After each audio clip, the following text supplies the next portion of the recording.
특히 동해안에는 너울이 유입되면서 높은 물결이 백사장으로 밀려오거나 방파제를 넘는 곳이 있을 것으로 보여 안전사고에 각별한 주의가 필요합니다. 내일도 큰 추위는 없겠습니다. 이규봉이었습니다. 뉴스를 마칩니다. KBS. 대한민국 중심 채널 KBS 1라디오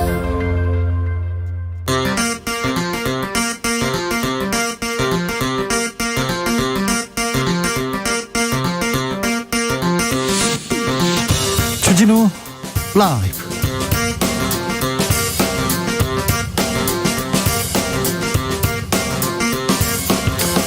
(2021년 12월 28일) 화요일입니다. 안녕하십니까, 주진우입니다. 민주당 이재명 선대위, 이낙연 전 대표에 이어서 정세균 전 총리도 원팀 행보 이어갑니다.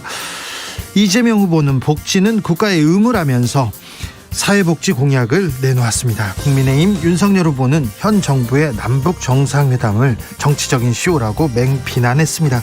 국민의힘 초선 의원들이 이준석 대표 거취를 놓고 긴급 총회를 열었는데 어떤 이야기가 오갔을까요? 국민의힘 초선 최영두 의원에게 물어보겠습니다. 대장동 특검을 놓고 여야의 입장차 팽팽합니다. 여당은 상설 특검으로 성역 없이 모두 수사하자, 야당은 별도의 특검으로 하자. 결국 합의는 불발됐고 계속 논의하겠다고 합니다. 이런 가운데 윤석열 후보는 이재명 후보가 토론하자 이렇게 요구하자 물타기식 정치 공세다, 대장동 특검을 하면 토론에 응할 용의가 있다고 밝혔는데요. 특검과 토론의 상관관계는 무엇인지 청년 정치인들과 논해보겠습니다. 북한이 노동당 전원회의를 시작했습니다. 김일성, 김정일 사진 내리고 김정은 국무위원장 직접 사회를 봤는데요. 남북대화, 북미대화가 멈춰있는 지금 김정은 위원장 어떤 메시지를 내놓을까요? 그리고 집권 10년차 맞은 김정은, 북한의 현 상황은 어떤지, 그리고 대선 주자들의 외교, 안보, 국방 정책은 무엇인지 민주당 선대위 평화번영위원장 맡은 이종석 전 통일부 장관에게 물어보겠습니다. 나비처럼 날아 벌처럼 쏜다. 여기는 주진우 라이브입니다.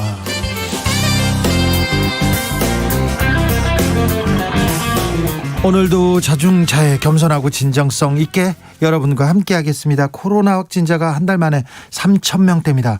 정부의 방역, 코로나 유행이 감소세로 전환한데 초기 단계에 들어섰다고 정부에서도 평가했는데요. 확산세가 잡히는 것 같아 다행입니다만 그래도 안심할 단계는 아닙니다. 아직도 3,000명대입니다. 조용하고 고요한 연말 연시를 보내고 방역 때문에 만남 자제하고 계신 분들 있죠. 그런 분들, 불편함을 감수하고 자기 자리를 지키는 분들 모두 감사합니다. 의료진들 특별히 더 많이 감사합니다. 고생 많으십니다. 오늘은 어디서 뭐 하면서 주진우 라이브 함께 하고 계신지요? 알려주십시오. 소통해 주십시오. 샵 9730, 짧은 문자 50원, 긴 문자는 100원이고요. 콩으로 보내시면 무료입니다. 그럼 주진우 라이브 시작하겠습니다.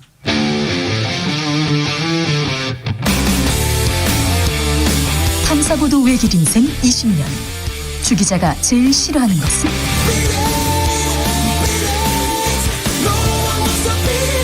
이 세상에서 비리와 부리가 사라지는 그날까지 오늘도 흔들림 없이 주진우 라이브와 함께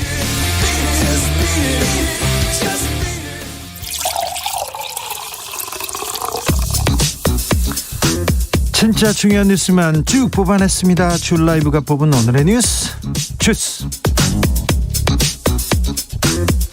정상근 기자, 어서 오세요. 네, 안녕하십니까. 코로나 상황 살펴볼까요? 네, 오늘 코로나19 신규 확진자 수가 3,865명이 나왔습니다. 3,000명대입니다. 네, 한 달 만인데요. 예. 지난주 화요일과 비교해봐도 1,329명이 적습니다. 네.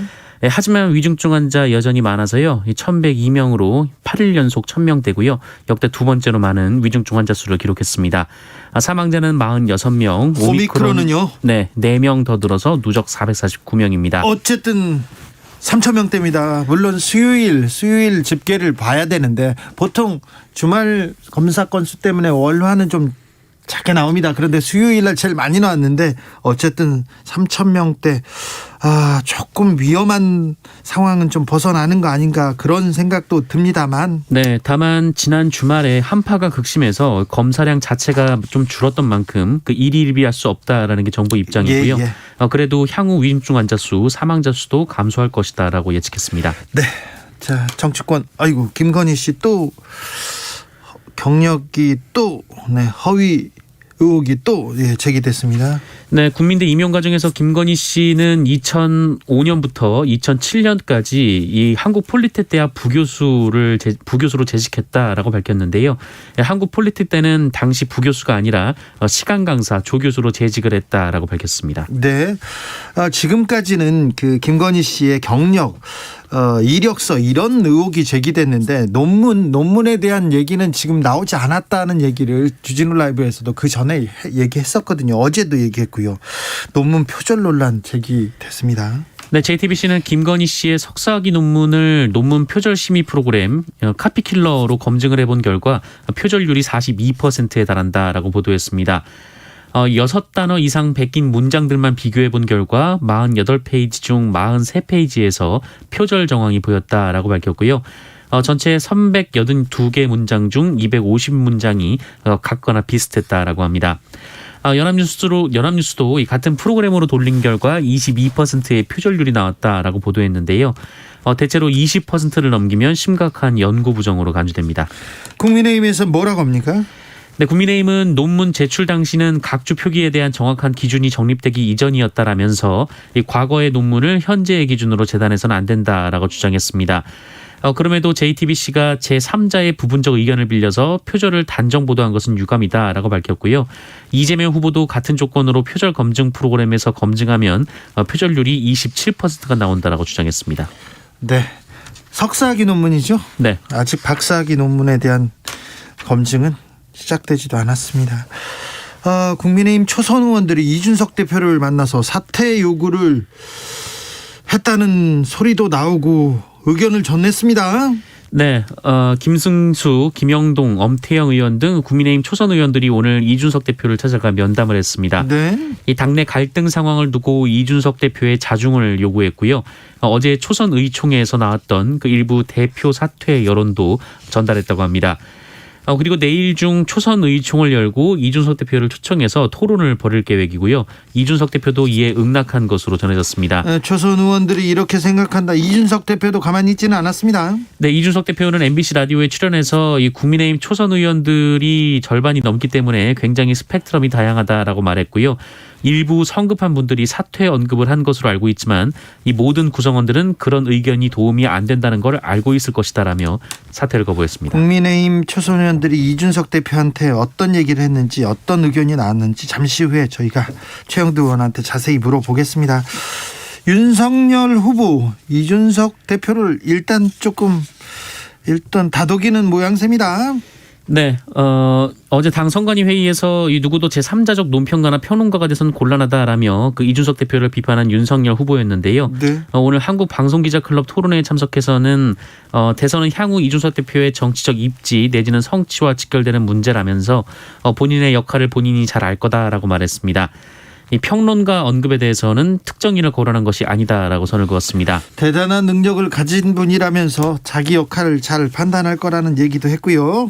네, 김종인 국민의힘 총괄선대위원장도 오늘 보도된 중앙일보와의 인터뷰에서 이 당의 최고 책임자인 이준석 대표가 참을성이 있었다면 이 선대위직 사퇴 등 불상사가 생기지 않았을 것이다라면서 이번 대선은 윤석열 후보뿐 아니라 이준석 대표의 정치적 생명도 달려있다라고 한마디 했습니다. 김종인 선대위원장 그립을 세게 잡고 전권을 행사할 거라 이런 얘기가 나오는데 김종인의 힘이 좀 보이지는 않습니다.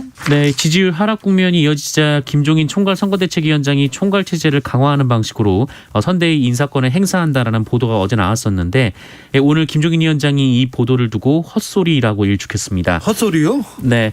일부 언론에서 이 김종인 위원장이 선대위 소속 6명의 본부장 사퇴를 건의한다 이런 보도도 있었는데 그런 건의를 한 적이 없다라며 지금은 인적 쇄신을 할 시기가 아니라고 주장했습니다. 윤석열 후보는 오늘 선대위 회의를 직접 주재하기도 했습니다. 앞으로 매일 오전 7시 총괄 본부장단 회의를 연다라고 하고요. 윤석열 후보가 가급적 회의를 주재한다는 계획입니다. 민주당 원팀 행보 네, 오늘도 이어가고 있습니다. 네, 정세균 전 국무총리가 이재명 후보의 후원회장을 맡았습니다. 지난 경선 과정에서 이재명 후보와 경쟁했던 이낙연 전 민주당 대표가 어제 국가비전과 통합위원회 공동위원장으로 등판한 데 이어서 정세균 전 총리도 후원회장으로 등판을 앞두고 있습니다.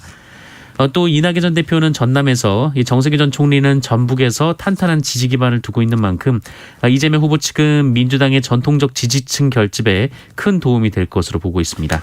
이재명, 윤석열 후보 전두환 씨 관련 발언에 대해서 해명했습니다.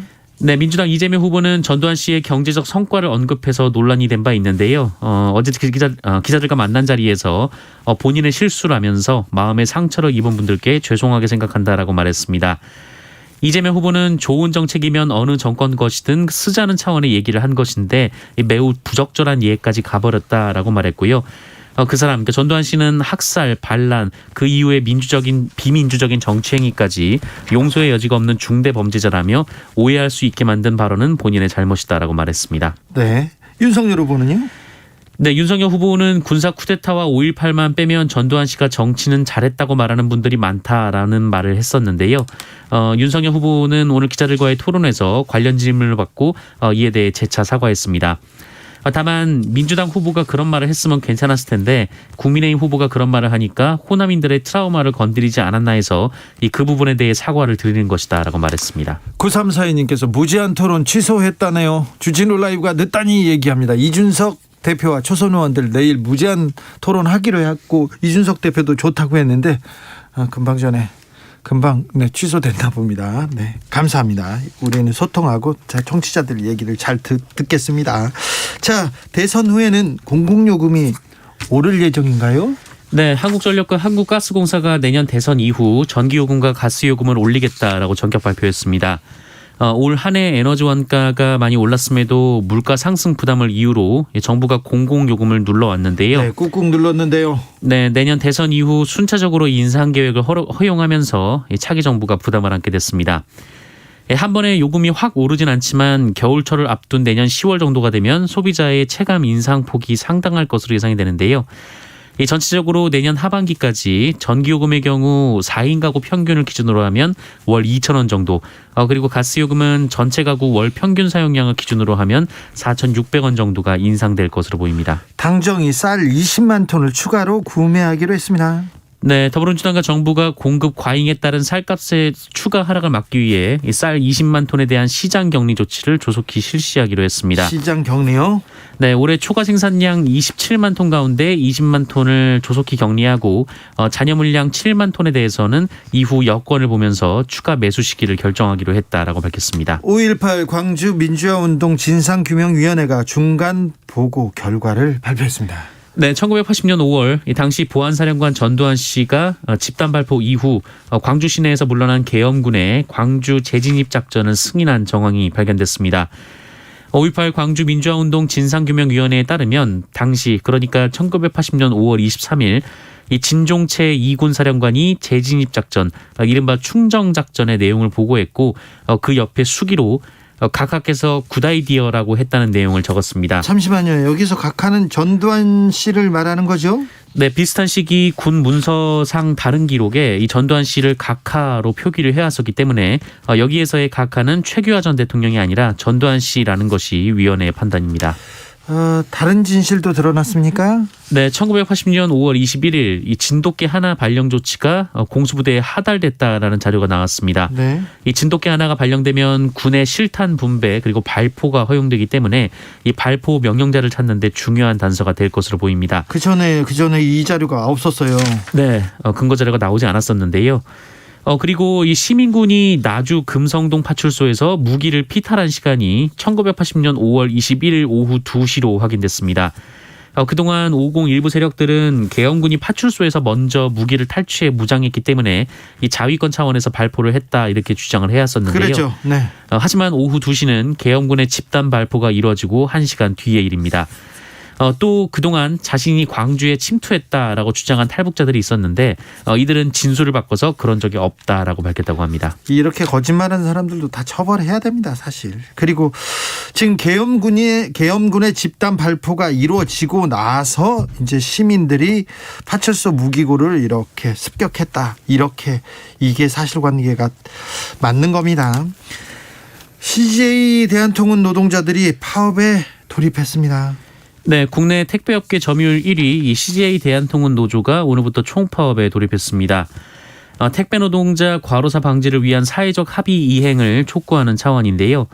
CJ 택배기사 2만여 명 중 이 쟁의권이 있는 조합원이 1,700여 명 정도이기 때문에 대한통운 택배가 완전히 중단되는 수준은 아닙니다. 다만 쟁의권이 없는 조합원 그리고 파업 투쟁을 지지하는 비조합원들은 CJ 대한통운의 자체 규정을 벗어난 물량은 배송하지 않는 식으로 이 파업에 간접 참여할 예정입니다. 올해 초 이 택배 노동자들의 잇따른 과로사 문제가 불거지면서 택배 요금이 올랐는데요. 지금보다는 적은 물량을 배송하더라도 이 택배 노동자들에게 수익을 보장함으로써 과로를 방지하자라는 차원이었는데 네. 택배 노조는 CJ 대한통운이 인상된 택배비를 자사의 추가 이윤으로 챙기고 있다 이렇게 비판하고 있습니다. 반면 CJ 대한통운은 인상분의 50%는 택배 노동자 수수료로 배분돼 왔다며 반박을 했습니다. 서울대 기숙사를 청소하다 숨진 노동자가 있었죠. 산재를 인정받았습니다. 네, 지난 6월 서울대학교 기숙사를 청소하던 59살 이모 씨가 휴게실에서 잠시 쉬다가 급성 심근경색으로 숨진 채 발견된 일이 있었습니다. 네. 엘리베이터도 없는 기숙사 4층짜리 건물 전체를 2년 정도 혼자 담당하면서 화장실과 샤워실 청소 그리고 쓰레기 처리까지 도맡았다라고 하는데요. 그리고 영어 시험도 봤다잖아요. 청소를 하는 노동자한테. 네, 교내 건물명이 영어로 뭔지 또 이런 좀 그 청소 업무와 무관한 필기 시험을 새로운 관리팀장이 봤다라고 합니다. 네. 그 시험 점수를 공개해서 이 청소 노동자들이 상당한 부담을 갖고 있었던 것으로 전해졌는데요. 게다가 이 팀장이 회의를 소집하면서 이 정장이나 멋진 모습으로 오라라는 황당한 지시도 했다라고 합니다. 이 서울대는 이런 식의 지시가 문제가 없다라는 식의 반응을 보였으나 뒤늦게 총장이 사과하고 이 징계를 내린 바 있습니다. 근로복지공단은 고인의 사망을 업무상 재해로 인정했습니다. 업무가 과중됐고 또 직장 내 괴롭힘이 한 달 동안 집중돼서 추가적인 스트레스가 있었을 것이다라고 봤습니다. 네. 유족들은 성실한 노동자가 학교 측의 책임으로 숨진 사실이 확인됐다며 이 손해배상 소송을 내는 것도 검토하고 있습니다. 네. 늦었지만 고인이 됐지만 좀 다행입니다. 산재를 인정받았습니다. 성폭행 혐의로 수사를 받던 남성이 있었어요. 불구속 상태에서 또 성폭행을 시도했습니다. 네, 22살 남성인데요. 이 남성은 지난 27일 오후 8시쯤 서울 강남구 청담동 자택에서 알고 지내던 20대 여성을 상대로 성폭행을 시도하는 과정에서 얼굴 등을 때려 다치게 한 혐의를 받고 있습니다. 이 여성은 2시간가량 가해자 집에 머무르다 탈출한 뒤 곧바로 경찰에 신고했습니다. 이후 가해자는 현행범으로 체포가 됐습니다. 그런데 이 남성이 지난 19일에도 성폭행 등 혐의로 긴급 체포된 바가 있었습니다. 하지만 경찰은 이 남성과 또 다른 피해 여성의 진술이 극명하게 갈리고 혐의를 입증할 증거가 부족하다며 이 가해자를 석방하고 불구속 수사를 진행해왔습니다. 경찰은 이 남성의 구속영장 신청을 검토하고 있습니다. 네. 격리가 좀 필요한 것 같습니다. 주스 정상근 기자와 함께했습니다. 감사합니다. 고맙습니다. 7798님께서 대한통운 택배 기사입니다. 택배비 전보다 10원 올랐습니다. 10원. 거기다 무거운 쿠팡생수는 왜 우리가 배달해야 되는 건지 10원 올랐어요. 택배비가 올랐는데 택배비 올려서 택배 기사님들 조금 보탬이 되라고 고생하신다고 감사하다고 택배 기사님들한테 주라고 했는데 택배비는 올랐는데 이 분류 업무도 아직 다 안 해주고 기사님들한테는 짐만 지우고 돈은 사장님이 다 벌고 네. 참 안타깝습니다. 어디서 뭐 하면서 주진우 라이브 함께하고 계신지 물어봤지 않습니까? 많은 분들 응답하고 있습니다. 2989님 오늘은 열심히 일하면서 듣고 있습니다. 퇴근 1시간 전 야근 없이 퇴근하는 게 목표입니다. 아이고 네 빨리 일이 마쳤으면 좋겠어요. 5735님 강아지 유치원을 운영 중인데요. 항상 이 시간에 강아지들 하원하면서 차에서 매일 듣습니다. 그러시군요. 강아지들도 듣고 있겠네요. 강아지를 위한 뉴스도 이렇게 좀 저희가 준비해보고 제가 고민해보겠습니다. 강아지들도 좀 불편한 사안이 있으면 좀 보내주십시오. 네, 저희가 다 잘 전해보겠습니다. 7772님. 전철 안에서 듣고 있답니다. 네, 무사히 잘 가세요. 네. 8752님, 아파트에서 전기랑 기계 관리하면서 듣고 있습니다. 아이고, 덕분에 저희가 따뜻하게 잘 보내고 있습니다. 감사합니다. 2270님, 74세이신 저희 시어머님이 주진우 기자님 빅팬입니다. 지금도 방송 듣고 계세요. 정 여사님 화이팅 한 번만 외쳐주세요. 정 여사님 화이팅, 건강하십시오. 네, 메리 크리스마스는 지났네요. 새해 복 많이 받으십시오. 정 여사님. 김종현님께서 에휴 주 기자님 쌀쌀한 날씨에 매콤한 김치만두가 생각나서 간만에 집 근처 자주 가던 만두집을 찾았는데 없어졌어요. 아저씨 아줌마 두 분 참 열심히 사시는 따뜻한 분이었는데 코로나로 많이 어려웠나 봅니다. 그 자리에 닭볶음 집이 들어섰네요. 후보님들 소상공인 좀 더 많이 지원금 시기도 좀 땡겨주세요. 네, 좀 도와주세요. 소상공인들 자영업자들 힘듭니다. 정치인들이 조금 나서주세요. 대선 때니까 좀 더 크게 좀 해주세요. 네, 교통정보센터 다녀오겠습니다. 정현정 씨. 네, 추위가 주춤한 틈을 타서 다시 불청객 미세먼지가 발생인데요. 현재 서울의 초미세먼지 농도는 평소보다 2배가량 높아져 있습니다.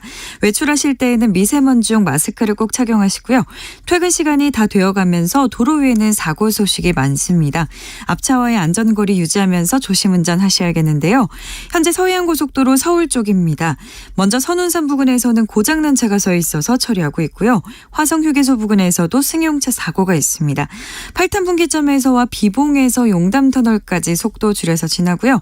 서서울 요금소에서와 조남분기점 더 가서는 광명역에서 금천까지 천천히 갑니다. 당진 대전간고속도로 대전 방향으로 유성터널 부근 2차로에서는 대형 화물차 단독 사고를 처리하고 있고요. 여파로 남세종 나들목에서부터 4km 구간 정체입니다. 경인고속도로 서울 쪽입니다. 서인천에서 부평진출로까지와 신월에서 막히고 있습니다. 안전운행하시기 바랍니다. KBS 교통정보센터에서 정현정이었습니다.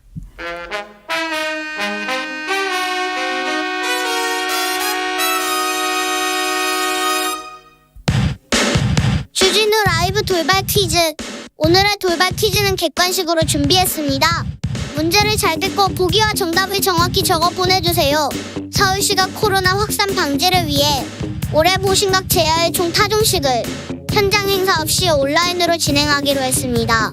이번 타종식에는 양궁 국가대표 안상과 오징어 게임 배우 오영수 등 한 해를 빛낸 시민대표, 그리고 오세훈 서울시장, 조희연 서울시 교육감 등 14명이 참석하는데요. 서울시 홈페이지를 통해 들어갈 수 있는 이것을 통해 가상의 보신각과 서울광장을 구경하고 타종 체험도 할 수 있다고 합니다. 여기서 문제. 현실 세계와 같은 사회, 경제, 문화 활동이 이뤄지는 3차원 가상세계를 일컫는 단어인 이것은 무엇일까요? 보기 드릴게요.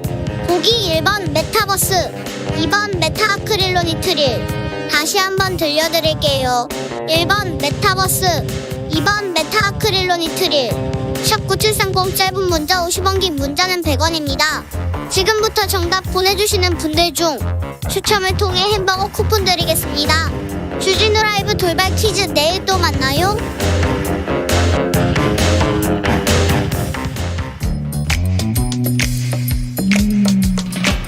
오늘의 정치권 상황 깔끔하게 정리해드립니다. 여당 야당 크로스 최가박과와 함께 최가박당.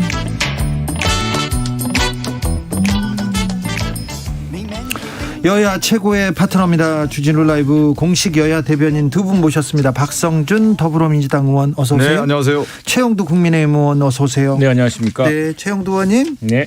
초선 의원들하고 이준석 대표하고 이렇게 만나서 얘기하시고 그러셨어요? 그런다 그랬었죠 오늘. 예, 어제 초선들 뭐 한 20몇 분 모여서 이야기도 했고. 예. 예. 근데 뭐 초선들이 이제 걱정이 많이 넘쳤는데. 예. 상황이 조금 해결 분위기로 가고 있는 것 같습니다. 아, 해결 국면으로 네, 넘어갔습니까? 그 이제 사실은 조금 기강된 목소리들이 있었고. 네. 또 당사자 간에 또 목소리도 오고 가고 하지 않았습니까? 그런데 그 뭐 어제 김종인 선대위원장하고 예. 윤석열 후보가 예.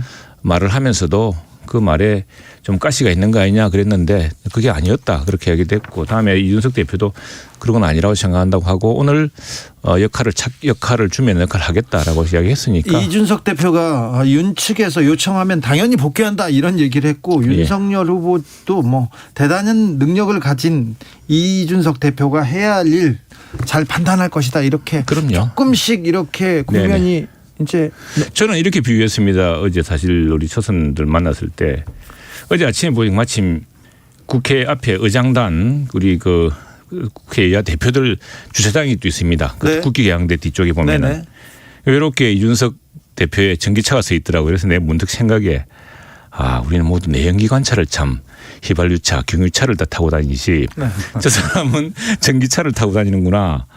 구동 방식이 달라서 그런가 이렇게 문득 그런 생각이 들었습니다. 그런데 뭐 방향 목표가 다를 수 있습니까? 김종인 위원장도 이야기했지만 이번 대선에서 지면은 대표도 끝이고 그래서 둘 다 하게 돼 있는데 그 구동 방식 선대위가 돼야 된다, 돼야 된다라는 이런 것은 그런 차이는 아니었나 싶어요. 어제 네. 초선 의원들이 이준석 대표 이거 너무한다 사퇴하라 이런 사람들도 있었죠. 저는 사실 어제는 두 개의 안건이었습니다. 하나는 우리가 분기별인가 해서 초선이 한 60명 가량 됩니다. 58명인가요? 네. 그래서 그게 무슨 총무단 같은 걸 해서 이제 초선들 논의를 하는데 그 6명 뽑는 거 하나 있었고 그 다음에 논의가 시작된 여러 논의가 오갔겠죠. 그걸 나중에 이제 지금 분기에 우리 총무단이 쭉 기자들한테 발표를 했는데 말이 길어졌는데 저는 그 시간에 사사건건 출연한다고 오른 바람에 참여를 못했습니다. 참 최영도 의원님 정치적으로 쏙 넘어갑니다. 박성준 의원님 자 후보와 대표의 치킨 게임은 끝나간다. 국면 조정 국면이라고 하는데 그렇게 보이십니까? 아니 지난 울산회동인가요? 예. 끝났다고 하고서 폭탄주 먹었잖아요. 네, 그렇죠. 빨간 티셔츠 그런데 후드티 입고 오히려 나왔죠. 더 악화되지 않았습니까? 왜 악화됐냐면 근본적인 문제가 해결되지 않았다라는 거고요. 또 하나는 뭐냐면 정치는 한쪽을 이렇게 선거 국면에서 벼랑 끝으로 낭떠러지로 떨어뜨리게 하면 안 되거든요. 그러니까 윤핵관이라고 하는 세력이 이준석 대표를 완전히 벼랑 끝으로 낭떠러지로 몰아가는 정치였단 말이죠. 근데 지금은 국민의힘 자체가 워낙 위기 국면에 와 있는 것이죠. 위기 국면에 왔기 때문에 위기를 돌파하기 위해서는 통합의 모습과 함께 지금에 있어서 이러한 문제를 해결하지 않고는 자기들의 어떤 정치적 생명이라고 하는 것뿐만 아니라 미래가 담보되지 않기 때문에 일단 봉합 단계로 간다고 보는 건데 근본적 원인은 선대위 안에서의 그 권력 다툼이 내재된 상태에서 단순하게 왔을 경우에 그것이 봉합을 넘어서 화합으로 갈 수가 있는 것인지는 좀 의문이 듭니다. 네. 예. 민주당은 지금 원팀 행보 계속 이어갑니다.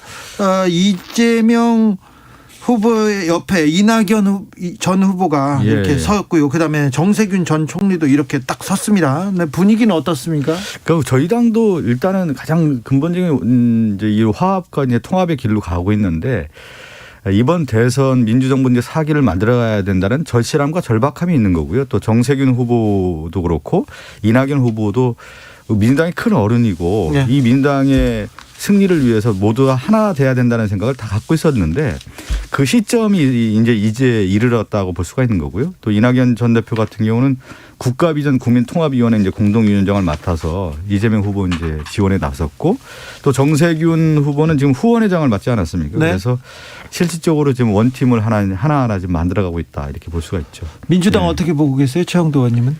저는 뭐 조금 불안했는데 그나마 참 오랜 동안 정치생활을 해오셨고 또 정부의 총리도 해오신 이낙연 그리고 정세균 두 분이 옆에 계시니까 저 불안한 행보를 조금 진정시킬 수 있지 않을까. 그리고 사실은 지금 뭐 말씀이 너무 자주 바뀌시고 하니까 솔직히 집권에서는 또 무슨 일을 할지를 알 수가 있습니까? 그런데 좀 확실하게 예측 가능한 방향으로 그 정세균 또 이낙연 두 총리까지 지내신 분들의 경륜을 좀 많이 배웠으면 좋겠습니다. 오늘 제가 그 휴게실에서요.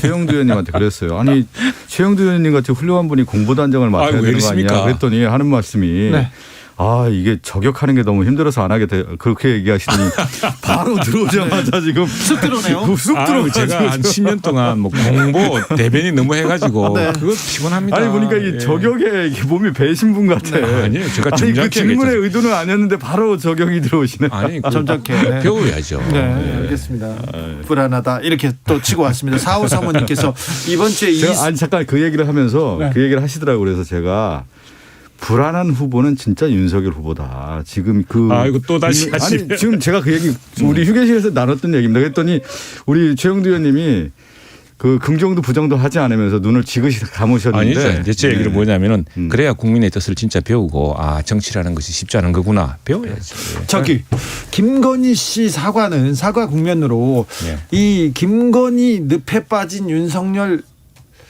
후보 좀 벗어나게 될까요? 국민들이 계속 보시겠죠. 네. 계속 보실 테고 그러나 어쨌거나 당사자가 직접 나와서 사과했고 직접 얼굴로 보이면서 그 아마도 이제 당사자의 절절한 심정 얼마나 정말 그 답답했겠습니까? 지금 뭐 배우자 때문에 잘 나가던 대선 후보가 지금 발목이 잡힌 것처럼 보이니까 그 배우자로서는 얼마나 가슴 칠 노릇이었겠습니까? 그런 심정들을 하다 보니까 개인적으로 만나게 된 것 또 뭐 결혼까지 이야기 이런까지 나왔는데 그런 절절한 심정들이 국민들에게 잘 전달됐다고 생각합니다. 그런데 이제 민주당의 일부에서는 여전히 뭐라 해도 안 받아들였을 테니까. 저는 뭐 그 후보 부인할 얘기는 별로 없고요. 이 보통 이제 정치는 내가 보는 모습보다는 국민이 맞습니다. 바라보는 모습 아닙니까? 그러니까 이 텔레비전의 브라운관이라고 하는 것이 굉장히 정직해요. 그리고 집단지성이 작용하거든요. 그래서 내가 이런 모습을 가지고 가면 국민이 이렇게 바라볼 것이다라고 생각을 하고 가는 경우가 많은데 오히려 국민의 입장에 봤을 때는 정확하게 볼 수가 있죠. 그 기준이 뭐냐면 이제 진정성이고 진심 아니겠습니까? 그 김건희 씨가 그런 진정성과 진심을 가지고 나왔다고 하면 국민이 그렇게 바라볼 것이고 그렇지가 않다고 하면 다르게 해석할 수가 있는 것이죠. 그것은 국민의 판단 몫이 아니겠습니까? 알겠습니다. 네, 박성준 국민이 판단하시겠죠. 네, 박성준 의원님 요즘은 브라운관 TV 말고 LED로 다 바뀌었어요. 네. 자, LED 그래서 LED가 더 정확하다는 거죠. 네. 점 하나까지 다 볼 수가 있다는 거기 때문에. 네. 또 거기에다 또 뭘 숨겨 놓으셨구나. 알겠어요. 4호 사모님께서 이번 주에 이준석이 돌아온다. 다시 돌아온다에 500원 겁니다. 이번 주에 이준석 대표 돌아옵니까? 돌아온다 봅니다. 자, 예. 박성준 의원님은 아니 돌아올 수밖에 없는 형국이 되겠죠. 왜 그러면 이준석 대표도 이런 대선 국면에서 만약에 박차고 나갔을 경우에 그 부담이라고 하는 것은 자기의 정치 생명을 스스로 끊는 거니까 오기는 올 텐데 제가 처음에 얘기했잖아요. 봉합이지 이게 화합이 될 수는 없는 구조라는 거예요. 그러니까 뭐냐면 그릇이 깨져가지고 지금 다시 뭐냐면 이게 풀로 붙이는 꼴이 되는 거예요. 지금은 돌아온다고 했을 경우에도. 근데 당대표 사실은 이미 역할을 계속 하고 있었고 선대위에서 이상 역할을 하지 않겠다고 했던 것이죠. 선대위에서. 이제 근데 당대표는 상임 선대위원장인가 당연직인데 사실은 그 뭐 당대표 역할이라는 것은 어떻게 보냐에 따라 다른 문제인데 홍보 미디어 본부장인 걸 하지 않았습니까? 그걸 이제 안 하겠다고 했던 것이고 더 훌륭한 분들이 하시라 뭐 이런 이야기인데 당대표로서는 계속 일을 해왔습니다. 첫 번째는 뭐냐면요. 당대표로서 해야 될 일이 지금 우리 이준석 대표만이 해오던 브랜드가 뭐냐면 청소차, GPS 청소차 있죠. 그 청소 준비하고 있었고 또 하나는 지금 대학생 지부를 전국적으로 만들고 있습니다. 우리 유럽 정당에서나 볼 수 있던 정당의 대학생 지부를 만드는 작업들을 쭉 해오고 있는데 경남에서도 지금 하려고 하고 있습니다. 경남대학에서 그런 걸 하고 있었고 또 하나는 지금 사실은 우리가 선거를 이제 대통령 선거에 몰두해 있는데 지방선거가 바로 닥쳐옵니다. 지금 지역에 가보면 전부 지역 선거에 나가실 분들이 나서시고 있거든요. 네, 지금 대선 후보 옆에 막 계속 따라다니는 사람들 많이 봤어요. 예, 그래서 그분들을 위한 어떤 룰 세팅. 지금 민주당은 대부분 여당입니다. 자, 제가 우리는 야당이기 때문에 하고 다른 주제로 넘어가겠습니다. 그 역할을 좀 해야 되죠. 예. 그가 지금 이제 당대표 역할을 했다고 하지만 가장 중요한 건 대선에서 선대위 역할 아니겠습니까? 그럼 이준석 상임 선대위원장 했나요? 선대위원장의 역할이 뭐겠습니까? 그러면 이준석 당대표가 됐던 이유는 국민의힘이 그동안에 올드 정치, 기득권 정치, 꼰대 정치 하지 말라. 그래서 이준석 당대표가 됐고 선대위 역할이 있는 건데 오히려 이준석 대표가 그런 역할을 하도록 놔야 되는 건데 그렇지가 않고 과거의 기득권 정치, 올드 정치, 공작 정치 뭐 이런 모습으로 가니까. 공작 정치 갑자기 그게 어떻습니까? 아니 실질적으로 없는 사실 만들어서 얘기하고 이런 것들에 대한 정치가 이제는 쇄신을 해야 된다라고 하는 것이 이준석 대표의 상징성 아니었습니까? 그런데 그러한 정치의 모습을 오히려 배제시키는 것이지 지금 이준석 대표에게 그런 역할을 주어지지 않았던 거 아니겠습니까? 그래서 이준석 대표와 갈등이 있었던 거 아니겠습니까? 국민의힘 지지자들은요. 네. 이준석 대표가 돌아오시더라도 또 나가실까 돌발 행동은 또 하지 않을까 좀 그러게 좀 마음속에 김종인 위원장이 말씀하셨지만 이번에 이제 여러 가지 또 이런 걸 통해서 네. 뭐 또 성숙해 나가는 거 아니겠습니까? 네, 그렇겠죠. 상대로 네. 매우 불순한 이야기지만 네, 알겠습니다. 그런 많은 걸 배웠을 거라고 생각합니다. 1663님께서 토론 없는 대선이 될까 염려스럽습니다. 소견 정견 서로 마주보면서 토론하고 논의하고 길을 찾는 것이 정치인데요. 이윤지님 근데 진짜 특검 때문에 토론 안 합니까? 이재명 후보가 윤석열 후보한테 주 1회씩 토론하자. 국민들이 이거 보고 판단하게 하자. 이렇게 또 치고 나옵니다. 최영도 의원님. 이게 말도 안 되는 이야기죠. 지금 사람들의 의구심이 벌써 두 사람이 비극적 선택을 하지 않았습니까? 개선 라인에 보자면은 3위, 4위에 있는 사람이 비극적 선택을 했습니다. 2위에 있던 사람은 지금 감옥에 있고 그 제일 위에 몸통은 누구겠습니까? 세상 사람들이 다 아는 일인데 그 이야기에 대해서 지금 더욱이 이게 잠잠해지는가 했더니 바로 그 최근에 한 분이 또 비극적 선택을 하지 않았습니까? 그 유가족들이 지금 울부짖고 있지 않습니까?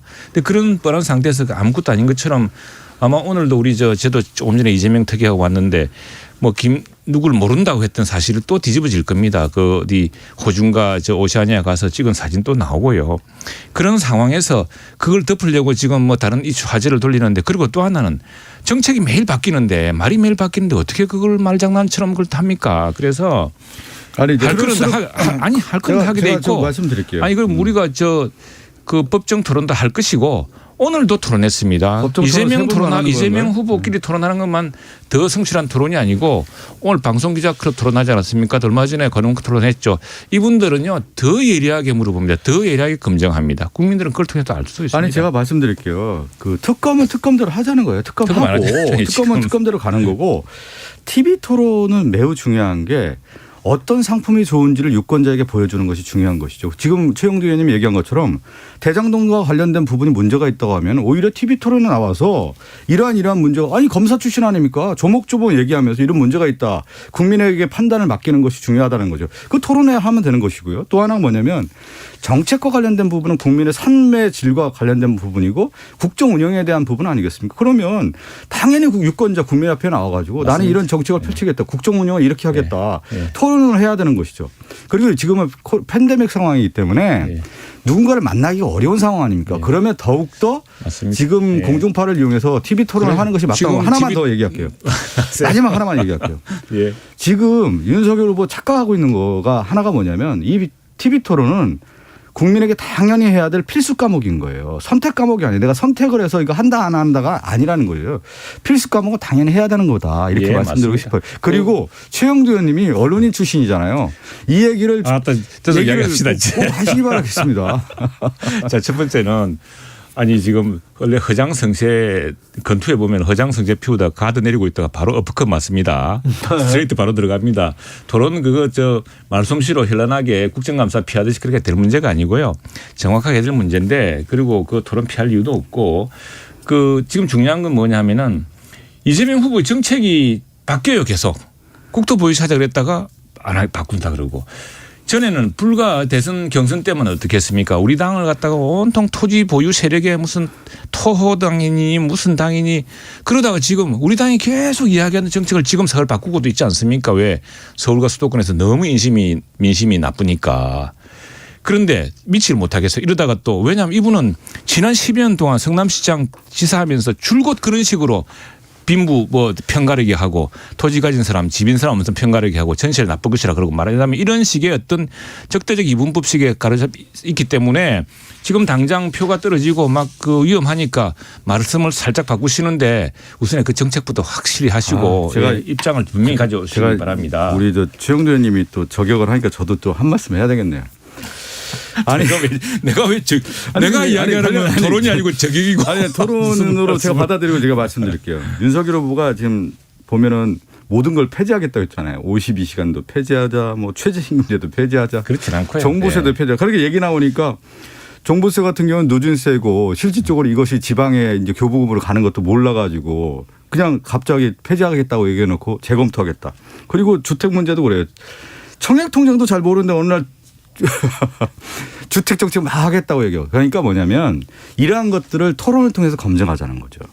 후보가 제대로 알고 있는지. 그래서 미국의 대선이라고 하는 것은 양자 토론 아니겠습니까? 자유롭게 토론하고. 그러면 주제에 대해서 진짜 앞으로 그러니까 뭐냐면 의원님이 이게 중요한 게 그동안에 이제 경선 과정에서 토론이라고 하는 것은 4잔이 6잔이 막 7, 8명 나오기 때문에 후보가 구분이 안 되고요. 또 몇 가지 외워갖고 와가지고 얘기하면 그냥 대대로 넘어갈 수도 있는 겁니다. 그런데 양자 토론을 했을 경우에 자유주제를 가지고 간다고 하면은 그 후보가 정말 내공이 있는지를 알 수가 있단 말이에요. 그래서 지금 윤석열 후보가 대장동과 관련된 얘기도 하고요. 지금 부동산 정책에 대한 얘기도 하고 세금에 대한 얘기도 하고 그 경제정책 관련된 부분도 얘기해서 정말로 유권자들이 야 우리의 삶의 문제를 누가 더 책임지고 할 수 있느냐 그게 누가 더 유능한 후보인지를 판단할 수 있는 잣대를 주자는 것이죠. 그것은 당연한 거 아니겠습니까? 유권자들이 토론을 보고서 정할 때 말 잘하고 막 어제 말 다르고 오늘 말 다르는데 오늘 말 번지르르게 하고 그런 걸 바라는 게 아닙니다. 정확한 정책의 일관성. 네. 지금 사람들이 걱정하는 거는 아니 저분이 저렇게 이야기하시는데 그런데 아까 나 이낙연 정세균 참 잘 배우시라 잘 보좌해 주시라 이렇게 말씀드리는 이유가 정책이라는 것이 어느 날 갑작스럽게 줄곧 이렇게 이야기해 오다가 뭐 이런 거 아닙니까? 그런데 대구 가서 대구 표심 얻어야 되니까 아 박정희 대통령 박근혜 대통령 했다가 아 진짜 내가 존경한다는 진짜 존경하는 줄 알더라. 그렇게 뒤에서 엉뚱한 소리 하시고 그게 사람들의 준 강력한 이미지가 아 저분은 이때는 이렇게 말씀하셨다가 집권하면 막상 권력을 쥐고 나면 또 다르겠구나. 그런 불신을 주니까 그런 정책에 대한 분명한 그 정리와 그런 신뢰를 주고서 이거 토론이란 것은 말주변 싸움이 아닙니다. 신뢰의 싸움입니다. 아니 이제 말씀하신 건 정확하게 말씀하신 것다고 보여요. 역대 이제 그 TV 토론을 분석했던 사람들의 공통적인 특징은 뭐냐면 토론의 내용도 내용인데 태도를 본다는 거예요. 네. 그 사람이 정말 진심으로 어리게 하는 게 제가 그런 말씀했지 않습니까? 정말 내용도 내용이지만 이분이 진정성 있게 국가를 위해서 일을 할 수 있느냐에 대한 것들이 국민적 판단 기준을 간다는 거죠. 그래서 그런 기준도 주는 거고요.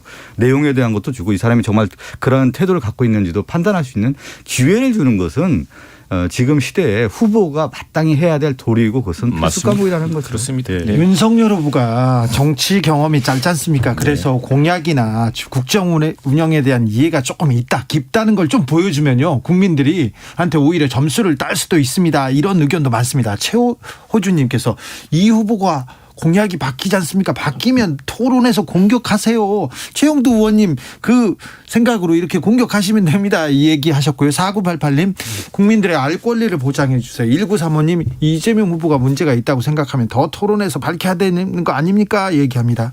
남진자님은 우리는 윤 후보도 이재명 후보도 잘 몰라요. 국민 앞에서 떳떳하게 나서서 1대1 토론해야 우리가 듣고 판단할 거 아닙니까? 1521님 의견은요. 안 나오시겠다는 분을 굳이 나오라고 강요하지 마시고 나머지 훌륭한 분들하고 열심히 토론하시면 됩니다. 나중에는 나오지 말라고 해도 스스로 나옵니다. 그런데 지금 토론을 이재명 후보는 원한다. 토론하자 국민들 앞에. 그런데 아직은 때가 아니다. 이렇게 미루고 있잖아요. 윤석열 후보 측에서 피하는 느낌을 준다. 이게 조금 마이너스 아닙니까? 뭐 피하는 느낌을 준다는 것도 그 인선입견이고 네.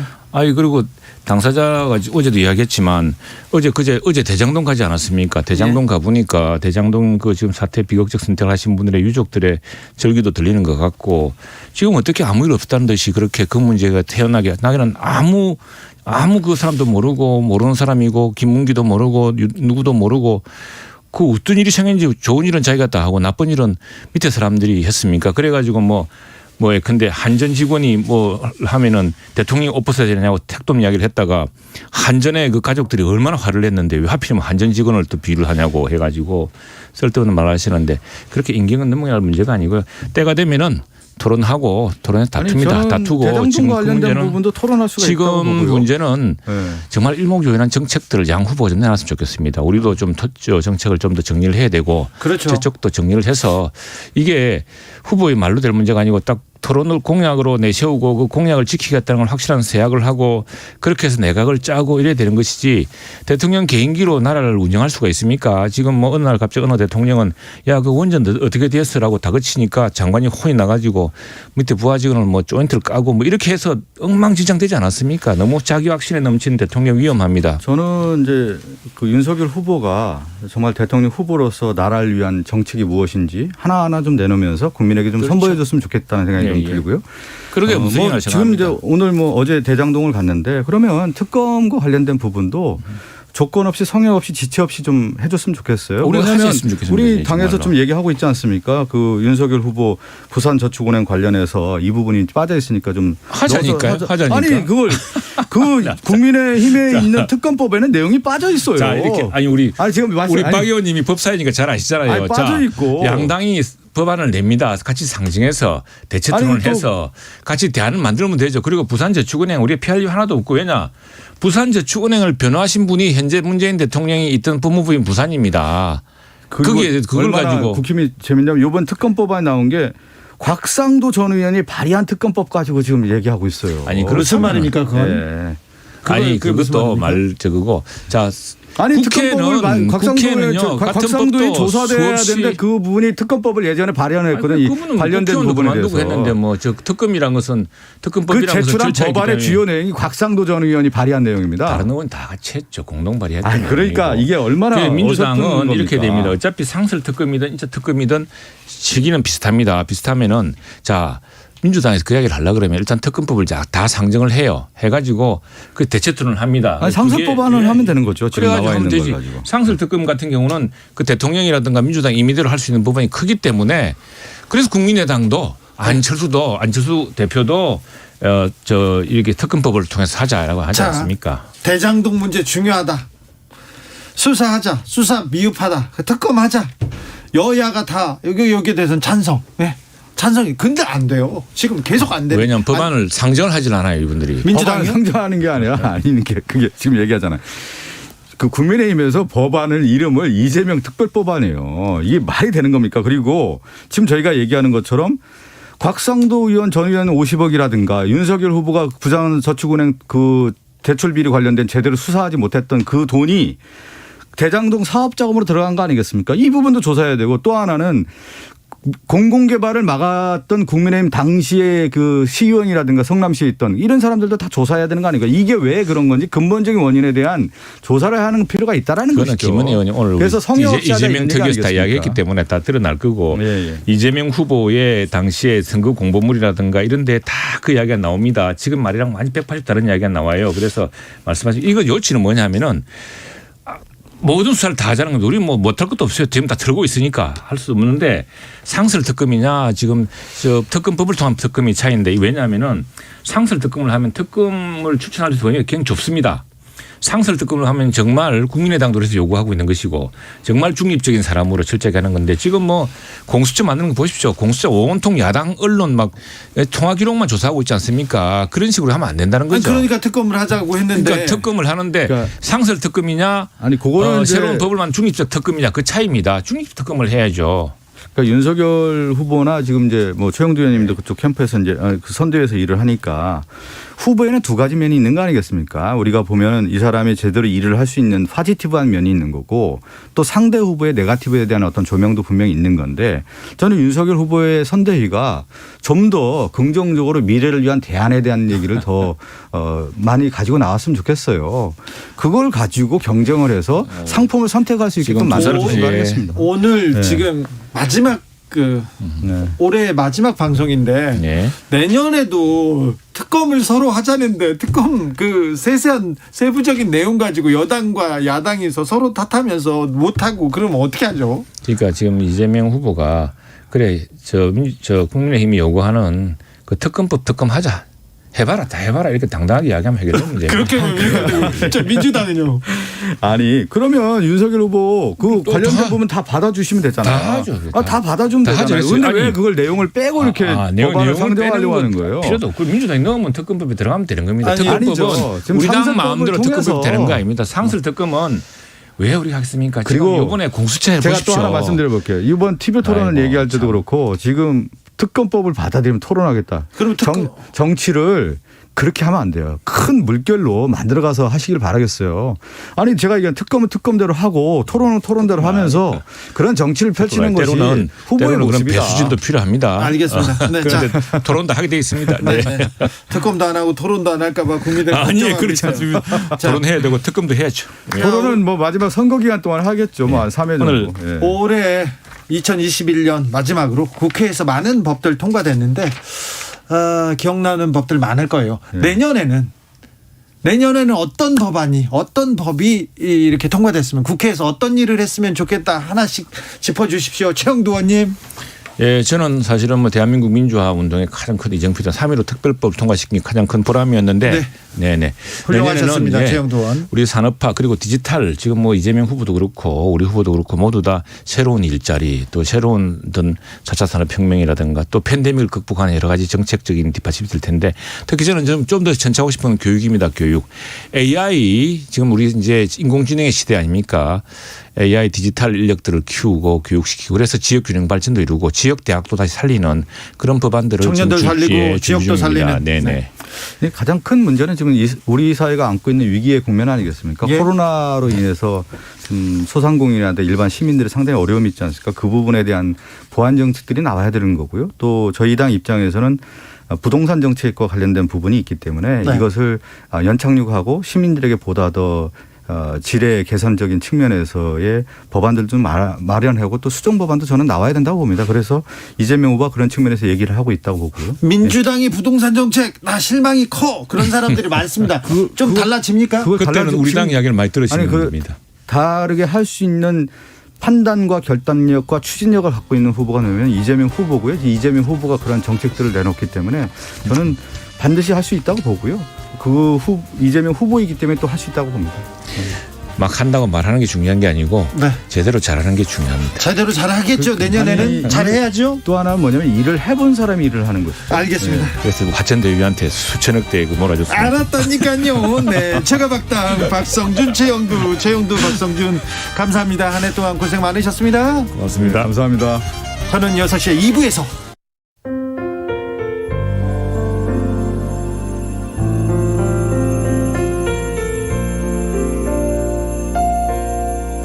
KBS 라디오 연중기획 희망충전 대한민국 462번째 이야기. 안녕하세요. 아나운서 이현주입니다. 8살 태랑이의 책상 위에는 자랑스러운 트로피가 우뚝 서 있습니다. 전국 콩쿨 대회 성악 부문에서 당당히 대상을 수상한 태랑이. 합창단에 들어간 지 얼마 되지 않았는데 벌써부터 두각을 나타내고 있습니다. 하지만 심장에 이상이 생기는 승모판 폐쇄부전 판정을 받으며 마음 편히 노래에 집중하기 어려워졌는데요. 유일한 가족인 엄마는 자궁경부암으로 큰 수술을 받았고 얼마 전에는 유방암 진단까지 받았습니다. 어떻게 이런 일이 일어날 수 있을까? 하늘이 원망스러운 엄마는 버거운 현실 때문에 태랑이가 성악가의 꿈을 포기하게 될까봐 두렵습니다. 태랑이와 엄마가 더 이상의 아픔 없이 희망을 마주할 수 있도록 여러분이 힘을 실어주세요. 여러분의 따뜻한 손길이 희망의 빛이 됩니다. ARS 060-700-1580 060-700-1580 한 통화 3,000원으로 희망을 선물해 주세요. KBS 라디오 연중기획 희망충전 대한민국은 초록우산 어린이재단, 인탑스 주식회사 그리고 청취자 여러분과 함께합니다. ARS 060-700-1580 한 통화 3,000원입니다.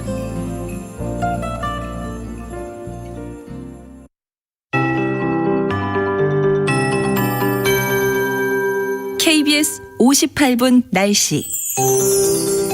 내일은 새벽부터 오후 사이에 수도권이나 강원 내륙과 산지, 충청, 전북 북부로 가끔 비나 눈 예보 있고요.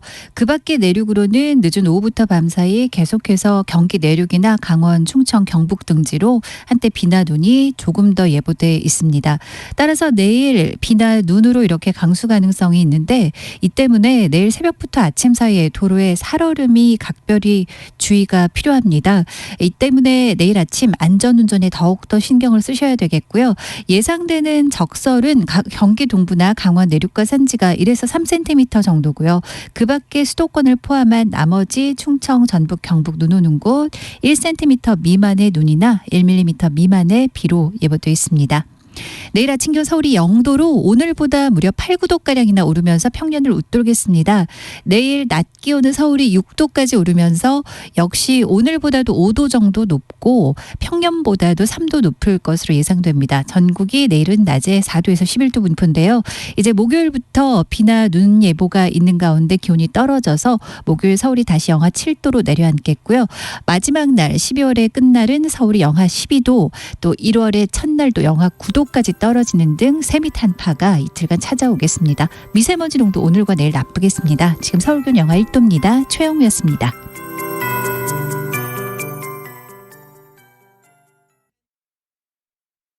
정성을 다하는 국민의 방송 KBS가 6시를 알려드립니다.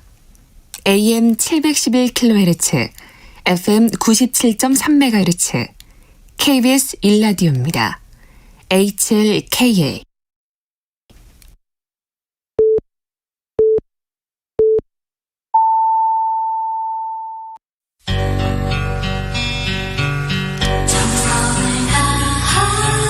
정성을 다하는 국민의 방송 KBS 주진우 라이브. 그냥 그렇다고요. 주진우 라이브 2부 시작했습니다. 지역에 따라 2부에 합류하신 분들 어서 오십시오. 잘 오셨습니다. 7시까지 함께해 주십시오. 중요한 인터뷰가 기다리고 있습니다. 라디오 정보센터 먼저 다녀오겠습니다. 정한나 씨. 내년 초 방역 패스의 6개월 유효기간 도입을 앞두고 유효기간 만료가 도래하는 560만여 명 가운데 90% 이상이 이미 3차 접종을 완료한 것으로 나타났습니다.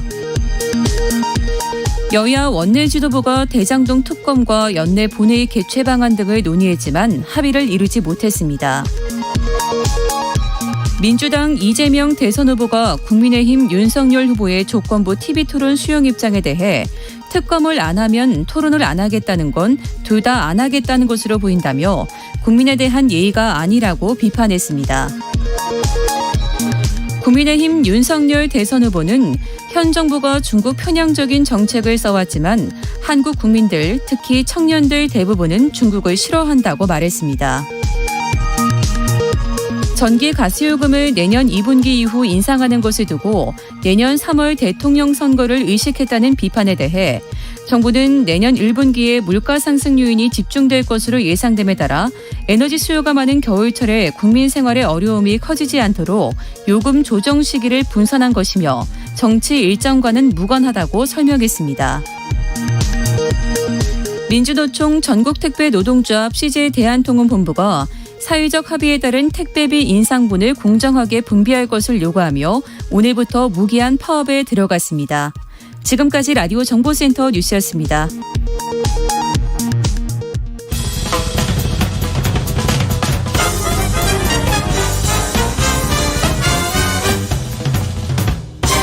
훅 인터뷰. 모두를 위한, 모두를 향한, 모두의 궁금증 훅 인터뷰. 대선이 2달 앞으로 다가왔습니다. 대선 주자들의 정책 공약 좀 비교 분석해 보겠습니다. 오늘은 외교 안보 국방 분야입니다. 민주당의 이재명 후보 선택적 모병제 그리고 미중일 실용 외교 내놓았습니다. 실용 외교가 무엇인지, 한반도 더 평화로 갈 수 있는 건지 나아지는 건지 물어보겠습니다. 민주당 이재명 선대위에서 평화번영위원회 위원장 맡으신 이종석 전 통일부 장관 모셨습니다. 안녕하세요. 예, 안녕하십니까. 장관님 잘 지내시죠? 예, 잘 지내고 있습니다. 요즘 북한 상황 어떻습니까? 북한 정치는 어떻습니까? 지금 뭐 북한은 연말이잖아요. 예. 그러니까 연초에 계획했던 자기들의 제일 중요한 것이 경제니까 네.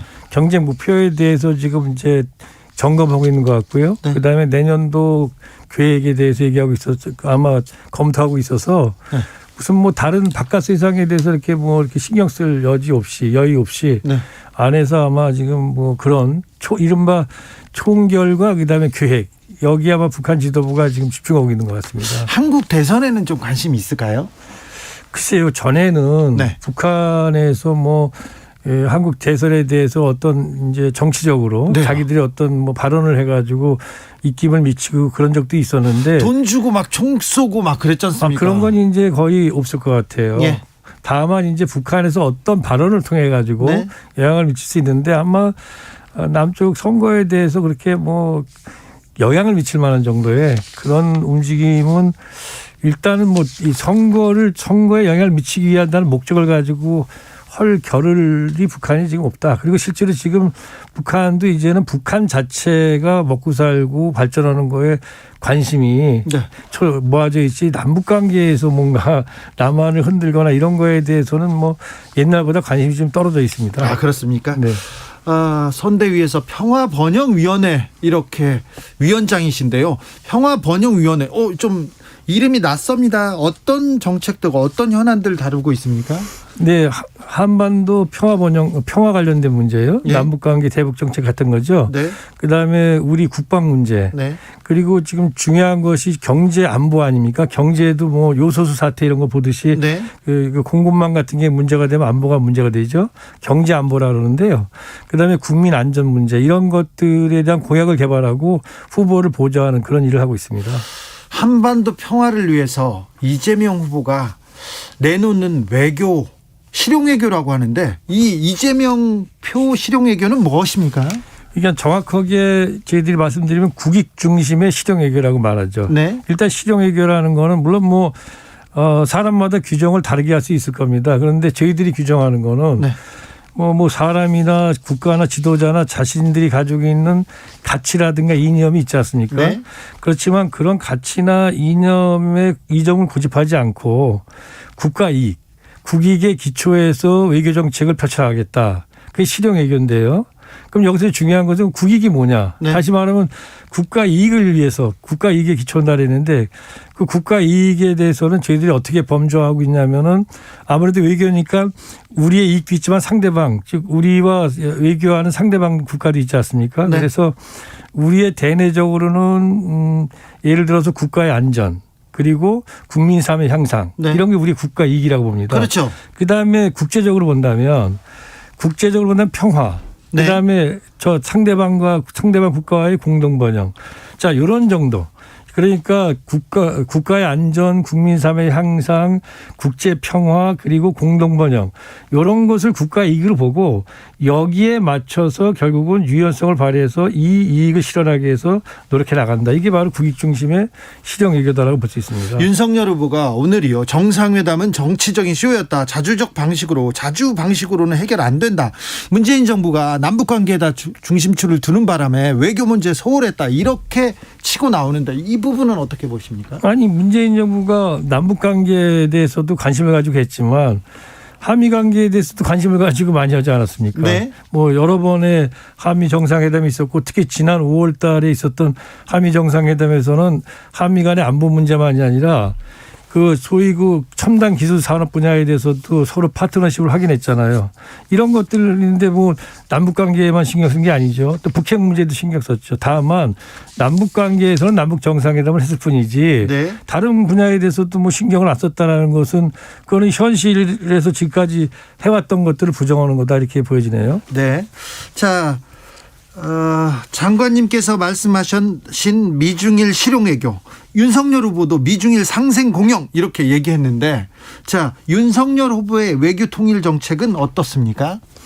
글쎄 아직 뭐 정확하게 나온 게 없어서 저희들이 뭐라고 이렇게 얘기할 수는 없는데 다만 뭐 종전선언 같은 거에 대해서 부정적으로 얘기한다든가 네. 그런 거 우리가 봤지 않습니까? 네. 또는 그 2018년 9월에 있었던 그 남북 군사 기본 합의서에 대해서도 부정적으로 이제 표현을 했는데요. 네. 그리고 뭐 북한이 지키지 않으면 폐기할 수 있다. 이런 말들을 보면은 기본적으로 가장 중요한 것이 우리가 한반도에서 전쟁이 일어나지 않을 수 있는 상태를 만들기 위해서 애를 쓰지 않습니까? 예. 물론 뭐 싸우면 이겨야 되기 때문에 국방력을 우리가 강화시키지만 더 중요한 것은 전쟁이 일어나지 않은 상태를 만드는 건데 네.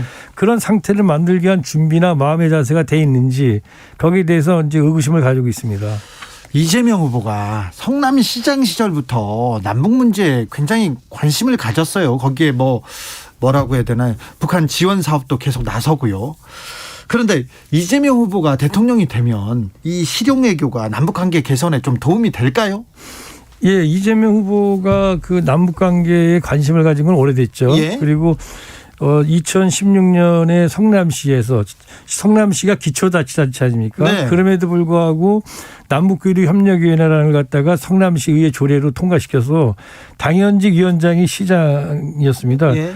그때 제가 구위원장으로서 이제 있었는데 그때 인연을 맺으신 거죠. 예. 그러다 보니까 뭐 그때부터도 굉장히 관심을 많이 가졌고요.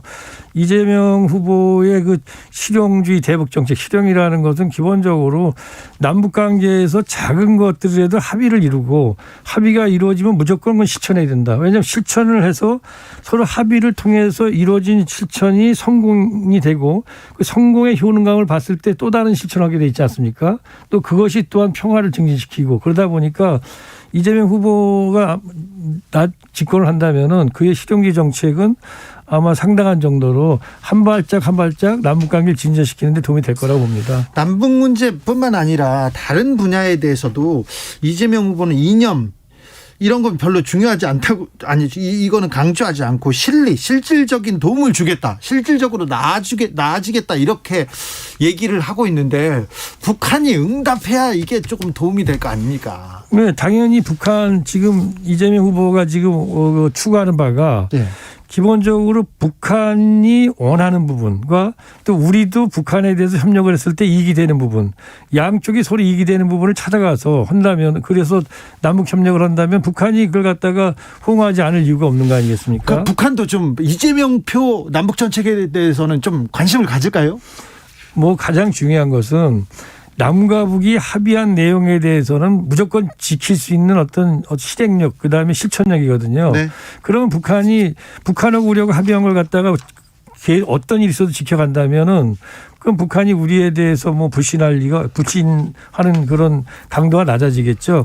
이런 점에서는 이재명 후보가 가지고 있는 실행력, 실천력 같은 것들이 아마 남북 관계를 진전시키는 데 도움이 될 것이다. 왜? 합의된 거를 실천할 수 있는 그런 나름대로의 능력 갖고 있으니까요. 네. 실천력, 실행력이 북한을 움직이게 할 것이다. 북한이 좀 응답하기 좋은 조건이 될 것도 같다. 이런 생각은 하는데. 아니 왜냐하면 지금 문재인 정부가 하고 있는 대북 정책 자체가 이게 잘못된 게 아니지 않습니까? 네. 다만 그런 것들을 정확하게 실천해내는 힘에서 조금 딸리는 거잖아요. 네. 제가 이제 거기에 대한 그 보완으로서 네. 이재명 후보가 가지고 있는 어떤 실천 능력이나 집행 능력을 좀 우리가 기대할 수 있지 않냐는 얘기를 한 겁니다. 네네. 문재인 정부보다 이재명식 실용 정책이 훨씬 더 북한한테는 좀 효과적일 수도 있겠네요. 그렇다면 북한이 응답할 수도 있을 것 같아요. 그런데 미국과 일본과 중국은요? 우리가 지금 남북관계가 북한 핵 문제를 빼고 남북관계만 독자적으로 진전될 수 있는 길은 사실은 넓지 않습니다. 네. 그러다 보면 결국은 남북 문제와 북핵 문제가 연동돼 있고 그다음에 이것은 한미 간의 북한 문제를 둘러싼 협의가 잘 돼야 된다는 걸 의미하는 겁니다. 네. 주변 국가와도 마찬가지지만 특히 한미 관계죠.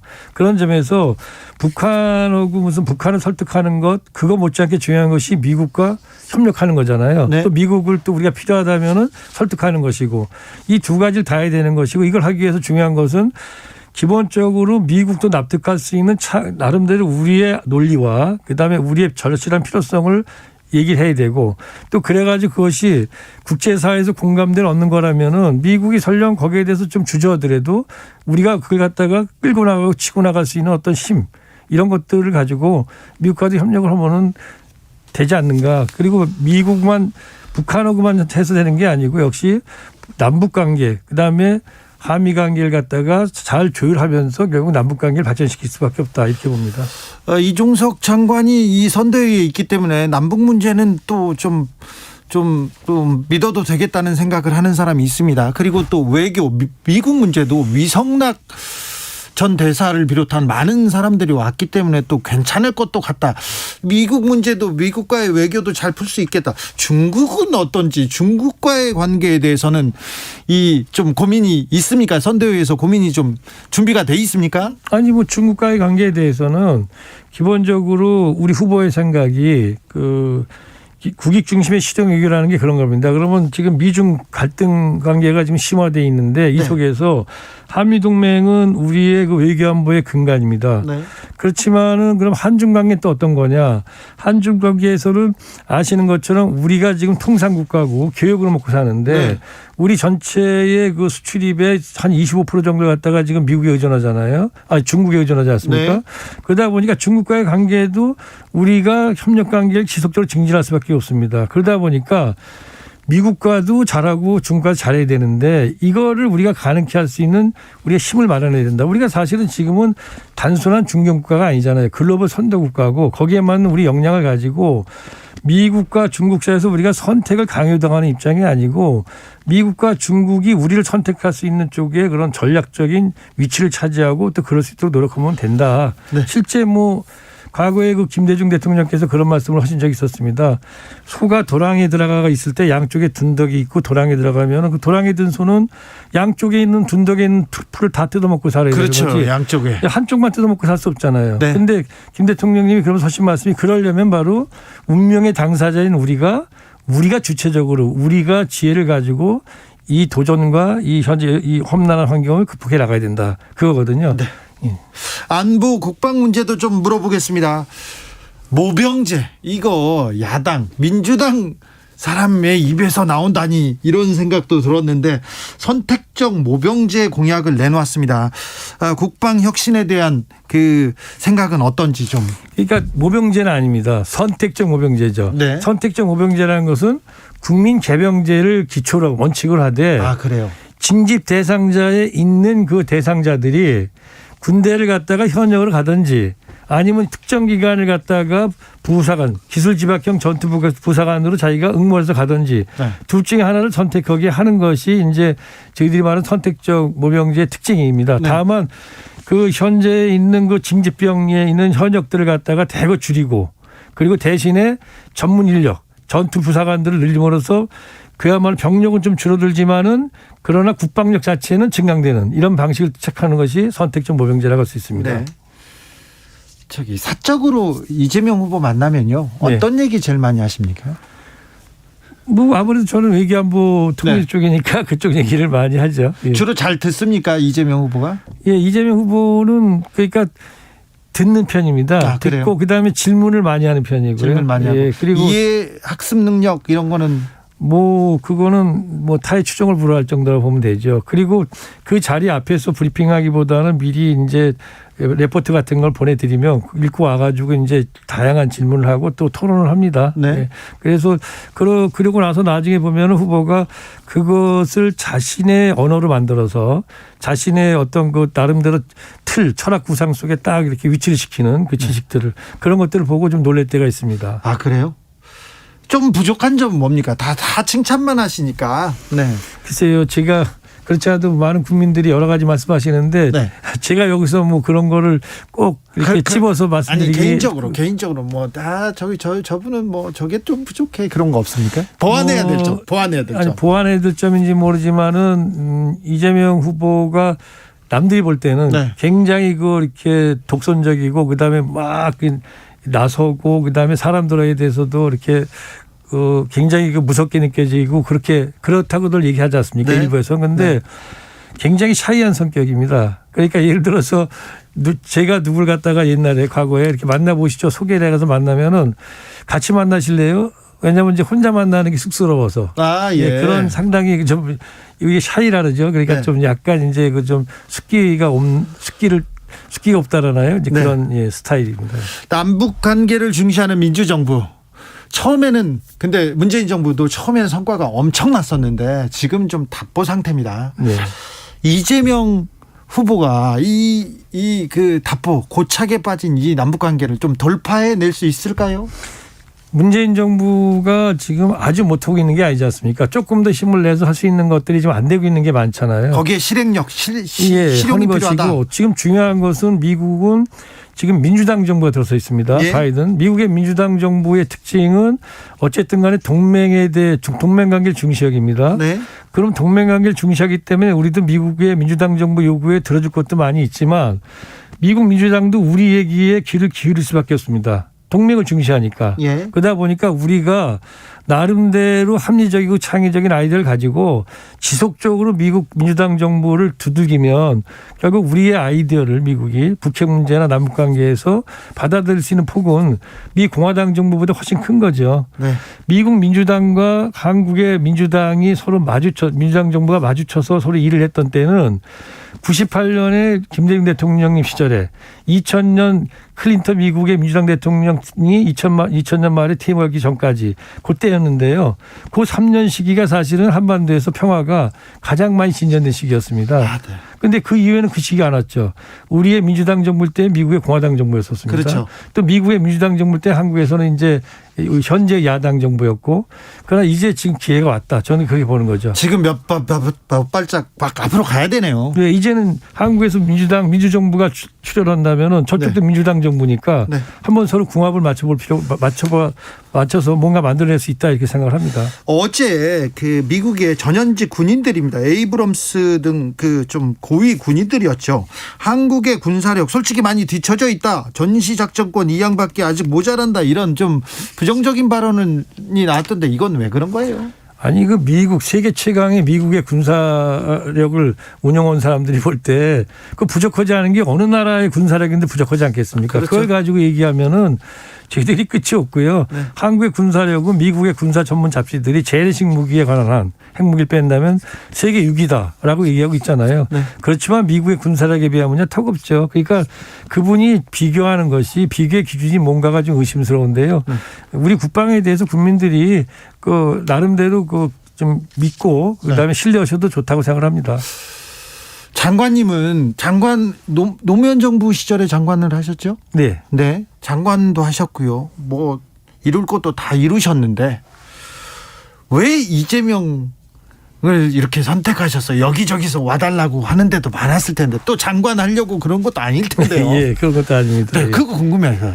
아니 뭐 그냥 성남에서 성남시장 하던 시절에 네. 같이 서로 대화를 나누다 보니까 그분이 그 사실은 상당한 정도의 그런 이제 그 어떤 지도자로서의 몸을 보였는데 그때만 해도 뭐 대통령 후보로 나갈 건 생각 못했고 네. 그러면서 이제 통일력이 안보에 대해서 그냥 간단하게 브리핑 같은 걸 했는데 나중에 뭐 그 경기도지사가 되고 사실 저 같은 경우는 그 굉장히 많은 그 재판 여러 가지 재판이 걸리고 그러지 않았었습니까? 그렇죠. 개인적으로 이재명 후보가. 그런데 저 같은 경우는 성남에 살고 있었기 때문에 그 내용 중에 너무나 많은 부분들이 너무나 어처구니 없이 억울하다는 것도 알고 있고요.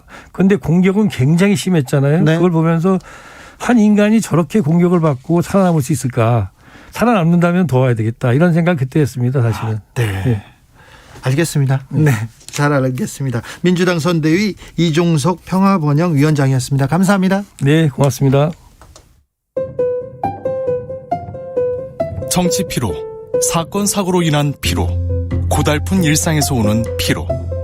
오늘 시사하셨습니까? 경험해보세요. 들은 날과 안 들은 날의 차이. 여러분의 피로를 날려줄 저녁 한 끼 시사. 추진우 라이브.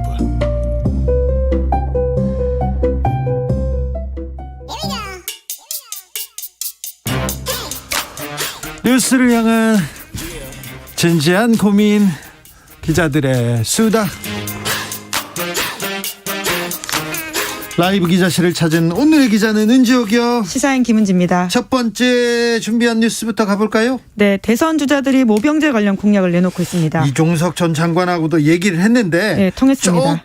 조금 자세히 좀 부탁드려요. 왜 그러냐면 민주당도 정의당도 국민의힘도 모병제를 얘기하고 있어서 우리가 모병제로 가야 되나, 가야 되는 길인가 보다 이렇게 생각하는 분들이 많거든요. 네, 이게 다소 국민의힘은 좀 소극적인 편이긴 하고요. 아, 그런가요? 네, 더불어민주당과 민주당과 정의당 그리고 국민의당에서 모병제 관련된 공약을 내고 있습니다. 거의 모든 당에서 얘기합니다. 네, 그러니까 이제 2000년대 들어서 한국 사회에서 처음 시작된 논쟁인데요. 네. 그때 이제 남북 화해 분위기 그리고 군의 슬림화 첨단화라는 것들과 맞물려 돌아가면서 그때는 또 모병제 얘기하면요 빨갱이라고 막 손가락질하고 막 그런 적도 있었어요. 네, 그렇죠. 앞서 가지고는 한국이 굉장히 안보 문제에 예민했던 국가였기 때문에 당연히 그런 분위기가 있었는데요. 네. 그래서 2000년대 처음으로 이제 그런 이야기가 슬슬 올라오기 시작했습니다. 아니, 북한은 100만 명, 120만 군대인데 우리도 이 머릿수에서 밀리면 안 된다 이런 얘기 있었거든요. 네, 그렇기 때문에 징집해서 모든 남자들을 한국 국적 가지고 있는 성인 남성이라면 다 군대 가야 된다 이런 논리를 꺾기가 쉽지가 않았었는데요. 예. 그런데 지원자로만 군대를 유지하는 방식의 모병제가 논의되기 시작한 것은 물론 사회적 분위기가 바뀐 것도 있지만 가장 큰 이유는 인구 절벽 때문입니다. 아, 그렇죠. 예, 더 이상 이제 군대 갈 자원 자체가 적다라는 사회적 합의가 조금씩 이루어지고 있어서 네. 이것은 심지어 병무청도 인정하고 있는 내용이거든요. 네. 그렇기 때문에 앞으로 우리의 군대를 더 지속 가능하고 강하게 유지하기 위해서는 어떤 방법이 필요하냐에 대해서 지금 각 대선 주자들이 논쟁하기 시작했습니다. 그렇죠. 다양한 논쟁, 이런 대선 전국에 이런 논쟁 필요합니다. 그래서 몇 발짝 앞으로 전진해야 됩니다. 네, 정책 논쟁은 아무래도 대선 때 나오게 돼서 사람들이 더 많이 고민하고 그것을 통해서 한 발 한 발 한국 사회에 나가게 할 수 있다는 데서 중요한 이야기거든요. 그렇죠. 네, 그래서 이재명 후보가 선택적 모병제 이야기하고 있고요. 네. 그러니까 일종의 징병제와 모병제를 좀 섞어놓은 안이라고 보시면 됩니다. 예. 그래서 이 안에서는 간부와 병사를 좀 합쳐가지고는 선택하게 하겠다라는 거고요. 네. 그리고는 심상정 후보는 이제 2030년부터 단계를 거쳐가지고는 30만 명 규모의 모병제 전환하겠다라는 이야기하면서 2030년에는 또 월급을 병력 30만 명에게는 초봉 300만 원 지급하겠다는 내용도 공약했습니다. 네, 예비군 제도는 없애자고 얘기하죠? 네, 지금 50만 명 규모의 직업 예비군 제도 전환 이런 이야기가 있는데요. 근데 이제 윤석열 후보의 핵심 논지는 이겁니다. 임금 보상 수준을 고려했을 때 모병제를 유지하려면 재정 문제와 맞물려서 안보 공백이 일어날 수 있기 때문에 결정적으로 돈 문제가 좀 있다. 그래서 요구에 대해서는 아직까지는 좀 소극적이다라고 보실 수 있습니다. 네, 자, 모병제에 대해서 국민의힘 윤석열 후보는 조금 소극적이다 이렇게 보면 되겠네요.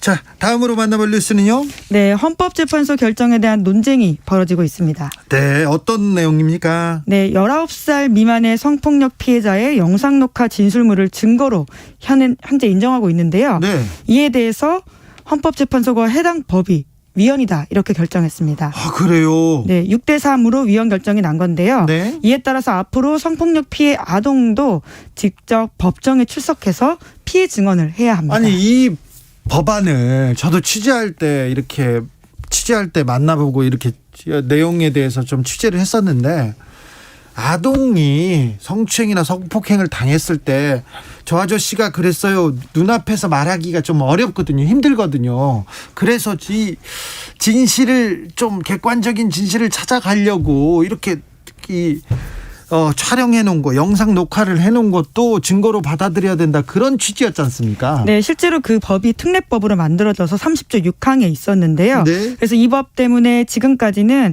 해당 아동들이 직접 법정에 나가서 가해자를 마주하지 않고 네. 영상물로 대신할 수 있었습니다. 그랬죠. 그런데 이제 이번에 헌재가 브레이크를 이 상황에서 걸게 된 거죠. 아, 좀 이해가 안 되는데 이게 인권 차원에서 좀 다뤄줘야 되는 거 아닌가 생각하는데 이유가 뭡니까? 네, 피고인의 방어권, 그러니까 반대 신문권이 가장 중요하다 이렇게 본 건데요. 그것이 제대로 보장되어 있지 않기 때문에 위헌 결정을 내렸다라고 다수 의견이 판단했습니다. 네. 6명의 헌법재판관이 그렇게 이야기한 건데요. 진보적인 분들이 엄청나게 다 여기에 계시네요. 네, 이제 물론 반대 신문권도 중요한 헌법상 이슈이긴 한데 이제 그래서 아마 다수가 이런 선택을 한 것으로 보이는데 논리는 이와 같습니다. 핵심 증거 진술에 대한 충분히 탄핵 기회를 갖지 못한 채 유죄 판결을 받을 수 있는 피고인에게 방어권 제한의 정도가 아주 크다라고 본다라는 건데요. 네. 이제 물론 미성년 피해자 2차 피해를 방지하는 것은 중요한 공익이다 이렇게 인정은 하고 있습니다.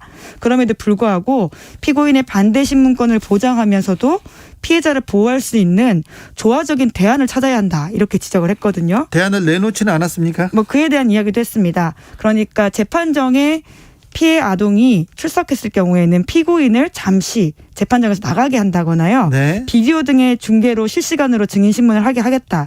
이런 이야기가 있기 때문에 이번 건은 위헌이다. 이렇게 판단했다고 밝혔습니다. 알겠습니다. 소수 의견이 뭔지 좀 궁금합니다. 네. 그러니까 이 법을 만든 정신과 맞닿아 있는 건데요. 이선의 이영진, 이미선 재판관이 소수 의견을 길게 썼습니다. 네. 다수 의견이 17쪽이라고 하는데 소수 의견도 15쪽 가까이 서술되어 있다라고 하거든요. 네. 핵심은 미성년 피해자의 법적 보호가 훨씬 더 중요하다. 이런 취지의 이야기를 하고 있는 겁니다. 네. 그렇기 때문에 2차 피해를 방지하기 위한 이번 법이 조사와 신문을 최소화하는 내용으로서 입법 목적과 수단에 정당하고 적법하다. 이렇게 본 건데요. 특히 미성년 피해자가 특별히 보호될 필요성이 있다는 점을 강조했습니다. 네. 일반 성인에 비해서 미성년 피해자는 법정 진술로 2차 피해를 입을 우려가 훨씬 큰 반면에 그렇죠. 실체적 진실을 발견하는 데 대한 기회는 적을 수 있다라고 본 건데요. 네. 그러니까 어떤 가치가 더 크냐라는 거 있어서 이 3명의 재판관들은 다른 선택을 한 거고 또 지적을 한 거라고 볼 수 있습니다. 네. 특히나 이제 우리가 성범죄 피해자, 특히 아동 성범죄 피해 같은 경우에는 그 피고인 변호사가 물론 자기 역할이긴 하지만 아주 집요하게 그 피해자에 대해서 신문하는 경우들이 그렇죠. 많거든요. 그런 경우 많습니다. 그래서 굉장히 좀 괴로워하고요. 예. 거기서 당황해서 실수하고 막 그런 경우도 있어요. 예, 특히 이제 그게 아동인 피해자가 겪기엔 너무 힘든 일이다라는 취지의 지적을 하고 있는데요. 세부적인 내용의 일관성을 꼬투리 잡으면서 집요한 공격을 받았을 때 아동이 받게 될 정신적 충격을 살펴야 한다. 그렇기 때문에 이 법은 피고인의 방어권을 침해했다고 볼 수 없다. 이렇게 의견됐습니다. 네, 알겠습니다. 미성년 피해자는 특별히 보호될 필요성이 있다고 생각합니다. 저한테는 그런 권한이 없지만 소수 의견을 내겠습니다만 헌법재판소의 결정이니만큼 네, 존중하고 넘어가겠습니다. 예, 물론 그래서 지금 이에 대한 비판들이 지금 쏟아지고 있습니다. 네. 특히 이제 여성 아동 인권 단체 중심으로요. 네. 뭐 그렇게 비판할 수 있고요. 그런 목소리 낼 수 있습니다. 충분히 그 비판도 받아야 된다고 생각합니다. 자, 마지막으로 만나볼 뉴스는요. 네, 칠레 대통령 당선자가 트와이스 사진을 들고 인증샷을 남겼습니다. 그 35살 가장 젊은 대통령 말이죠. 트와이스 좋아합니까? 네, 지난주에 소개드렸는데요. 트와이스뿐만이 아니라 스트레이트키즈 멤버 사진도 함께 들고 있었다라고 하는데 아니 그 칠레 대통령이요? 네, 아직은 당선자이긴 합니다. 3월부터 임기가 시작하는데 네. 그러니까 트와이스 팬이라고 하기보다는 정확히는 K-팝 팬이 아닌가라는 생각이 드는데 저는 트와이스는 잘합니다만 스트레이트 키즈는 모르시는 분들이 많을 텐데 칠레에서는 아주 인기가 있군요. 그 해당 팬들한테 굉장히 지금 위험한 발언을 하셨는데요. 아니 저는 잘 알아요. 네, 그런데 두 팬덤이 아주 세고요. 둘 다 아주 유명한 K-팝 그룹입니다. 아니 그러니까 칠레에서도 유명해요. 네, 특히나 이제 이 K-팝 팬들의 지지를 받았다라는 사실이 네. 지금의 이 새로운 문화를 선도하는 K-팝이 정치, 사회 분야에서도 영향을 미치고 있다 이렇게 봐야 되는 것들인데요. 네. 그 해당 사진을 보면 그 당선자가 하트 모양, 그러니까 소위 K 하트라고 하죠. 손가락 하트를 들고 같이 있다라고 해요. 그렇죠. 한국에서만 하는 거예요, 이거를. 네, 그렇습니다. 그래서 이 보리치 당선자가 특히나 젊은 층을 상대로 지지를 아주 크게 받았는데 네. 이번에 칠레 한 일간지 보도에 따르면 30대 미만 여성 유권자 그룹에서 크게 이겼다라고 합니다. 그래서 이 K-팝 팬들에게서도 아주 중요한 팬덤을 형성해서 이 지지 그룹까지 가게 되는 게 있었다라고 하거든요. 아, 그래요. 야, K-팝이 지금 다른 나라에서 지금 정치적 영향력을 발휘하고 있습니다. 매우 흥미로운 현상입니다. 네, 그래서 K-팝 스타들과 보리치를 합성한 사진을 공유하거나 네. 한국의 예능 프로듀서 101이라고 있거든요. 네. 여기에 보리치를 합성하는 사진을 돌리면서 그 해당 후보를 홍보하고 지지하고 공유하는 모습까지 보였다라고 해요. 일종의 그래서? 선거운동이었다라는 거죠. 네, 선거운동을 K-팝으로 했네요. 그렇죠. 게다가 이 보리치를 지지하는 K-팝 팬들이라는 계정이 있는데 네. 여기는 20, 30대 K-팝 팬 계정이라고 하거든요. 네. 네, 이들의 메시지가 굉장히 정치적입니다. 민주주의를 위협하는 파시즘의 부상에 맞서서 표를 던지고 단합하기 위해서 모든 K-팝 밴드를 소환하고 싶다. 이런 성명을 올리기도 했다라고 해요. 그래요? 네. 그래서 이에 대한 감사 표시로 이 보리치 당선자가 그런 K-팝 스타들의 사진과 함께 소위 K-하트를 그려가지고 사진을 올렸다라고 보시면 되고요. 네. 실제로 굉장히 이 소위 K-팝 팬덤 문화에 부응하는 여러 가지 행동들이 실제로 선거운동에도 펼쳐졌었고 이에 대한 화답이 있었다라고 볼 수 있는 게 해당 당선자가 틱톡에서 정말 감사하다라고 하면서 K-팝 팬들로부터 받은 선물을 개봉하는 영상 올렸다라고 하고요. 아, 이게 또 한국식이잖아요. 그렇죠. 이 굉장히 팬덤 문화와 관련이 있는데요. 네네네. 심지어 해당 영상의 배경음악이 블랙핑크 리사 노래였다라고 합니다. 아, 네. 그래서 칠레 CNN에서는 이렇게 보도하고 있는데요. 대선을 앞두고 인스타그램, 트위터 등 소셜미디어가 K-팝 팬들의 자신의 후보 취향과 의견 등을 표시하는 쇼케이스가 됐다라고 평가했습니다. K-팝 스타일이네. K-팝 스타일 그 선거고요. 자, 그런데 K-팝이 지금 정치권에 영향력을 행사한 게 이번뿐만이 아니잖아요.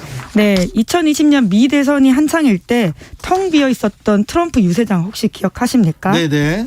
그때 트럼프가 정말 많은 사람이 온다 이렇게 자랑을 했었는데요. 많이 비었죠. 네, 실제로 텅 비어 있었습니다. 네. 그때 100만 명 이상 참가 신청했다고 트럼프 캠프에서도 홍보를 했는데 실제로는 K-팝 팬들이 다 이 신청을 했다가 막판에 취소하면서 트럼프에게 일종의 항의하는 퍼포먼스를 벌였었거든요. 그렇죠.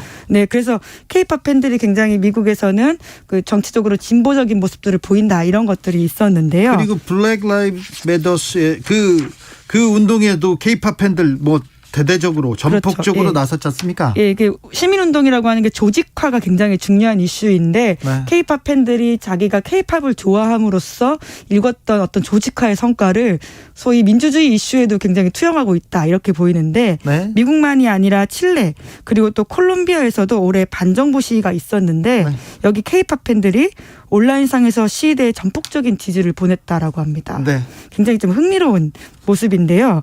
그래서 칠레에서는 이런 보고서까지 있었다라고 해요. 2019년에 대규모 시위가 있었는데 이 시위에 영향을 미친 세력 중에 하나로 K-팝 팬을 지목하는 칠레 내무부 보고서가 있었다라고 합니다. 그래요? 네. 시위에 영향을 미친 배우 세력이 있었는데 K-팝 팬들이다. 예, 네. 문화적으로 굉장히 자유롭고 진보적이고 그리고 네. 좀 더 민주주의에 대한 어떤 의식이 있는 그룹으로서 K-팝 팬들이 지목되고 있다고 합니다. 알겠습니다. 3461님 스트레이키즈 모르시죠? 모르세요? 이렇게 물어봤는데 에이 저는 음악방송 DJ인데요. 방찬 네 좋아합니다. 자, 기자들의 수다 시사인 김은지 기자와 함께했습니다. 감사합니다. 네, 감사합니다. 교통정보센터 다녀올까요? 정현정 씨. 네, 오늘은 추위가 누그러져서 비교적 따뜻한 하루였는데요. 밤사이에 중부 지역을 중심으로 약한 비가 내리거나 눈이 날리겠습니다. 예상되는 적설은 경기 동부와 강원 내륙, 산지에 최대 3cm의 눈이 내리겠고요. 내일 아침에는 낮은 기온에 살얼음이 만들어지는 곳이 많겠습니다. 아침 출근길 교통안전에 각별히 유의하셔야겠고요.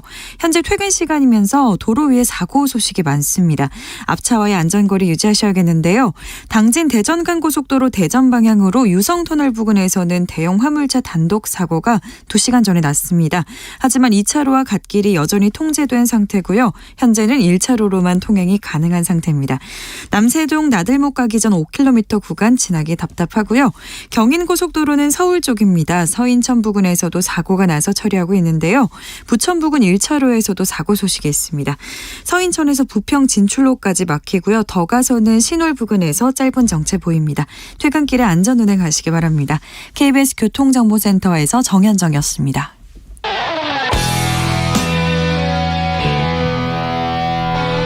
스치기만 해도 똑똑해진다.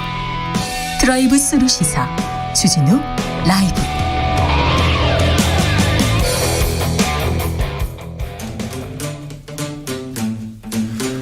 (2030) 청년이 보고 듣고 느끼는 대선 전쟁, 그것이 궁금하다. MZ세대에게 묻는다. 요즘 뭐하니?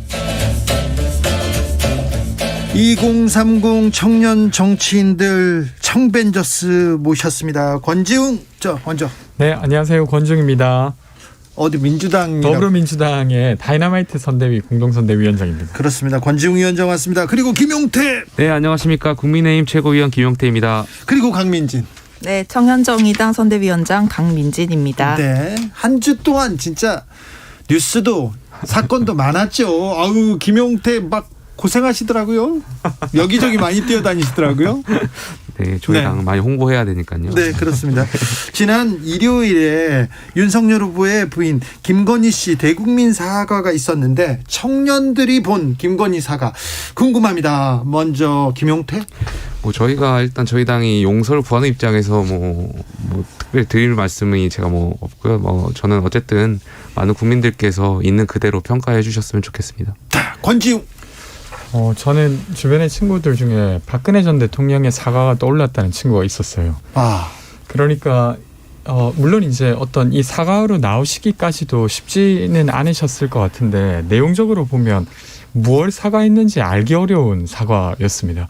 그리고 되려 이제 구구절절 뭐 남편에게 계속 뭔가 패가 되었다 이런 방식으로 감정에 호소하는 방식으로 이야기하니까 되려 이 문제가 되게 뭔가 이 감정적 문제로 이해되게 하려고 하는 것 같아서 조금 뭔가 불편했달까 그랬습니다. 저는 궁금했습니다. 강민지는 어떻게 생각하고 있었을까?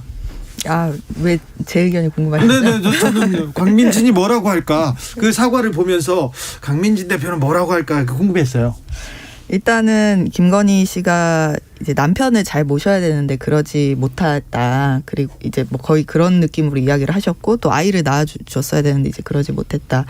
이런 좀 전형적인 어떤 오래된 여성상을 드러내는 방식 전략이었다면 전략이었던 것 같은데 이 김건희 씨 허위 이력이나 논문 표절 문제는 젠더하고는 상관이 없고요.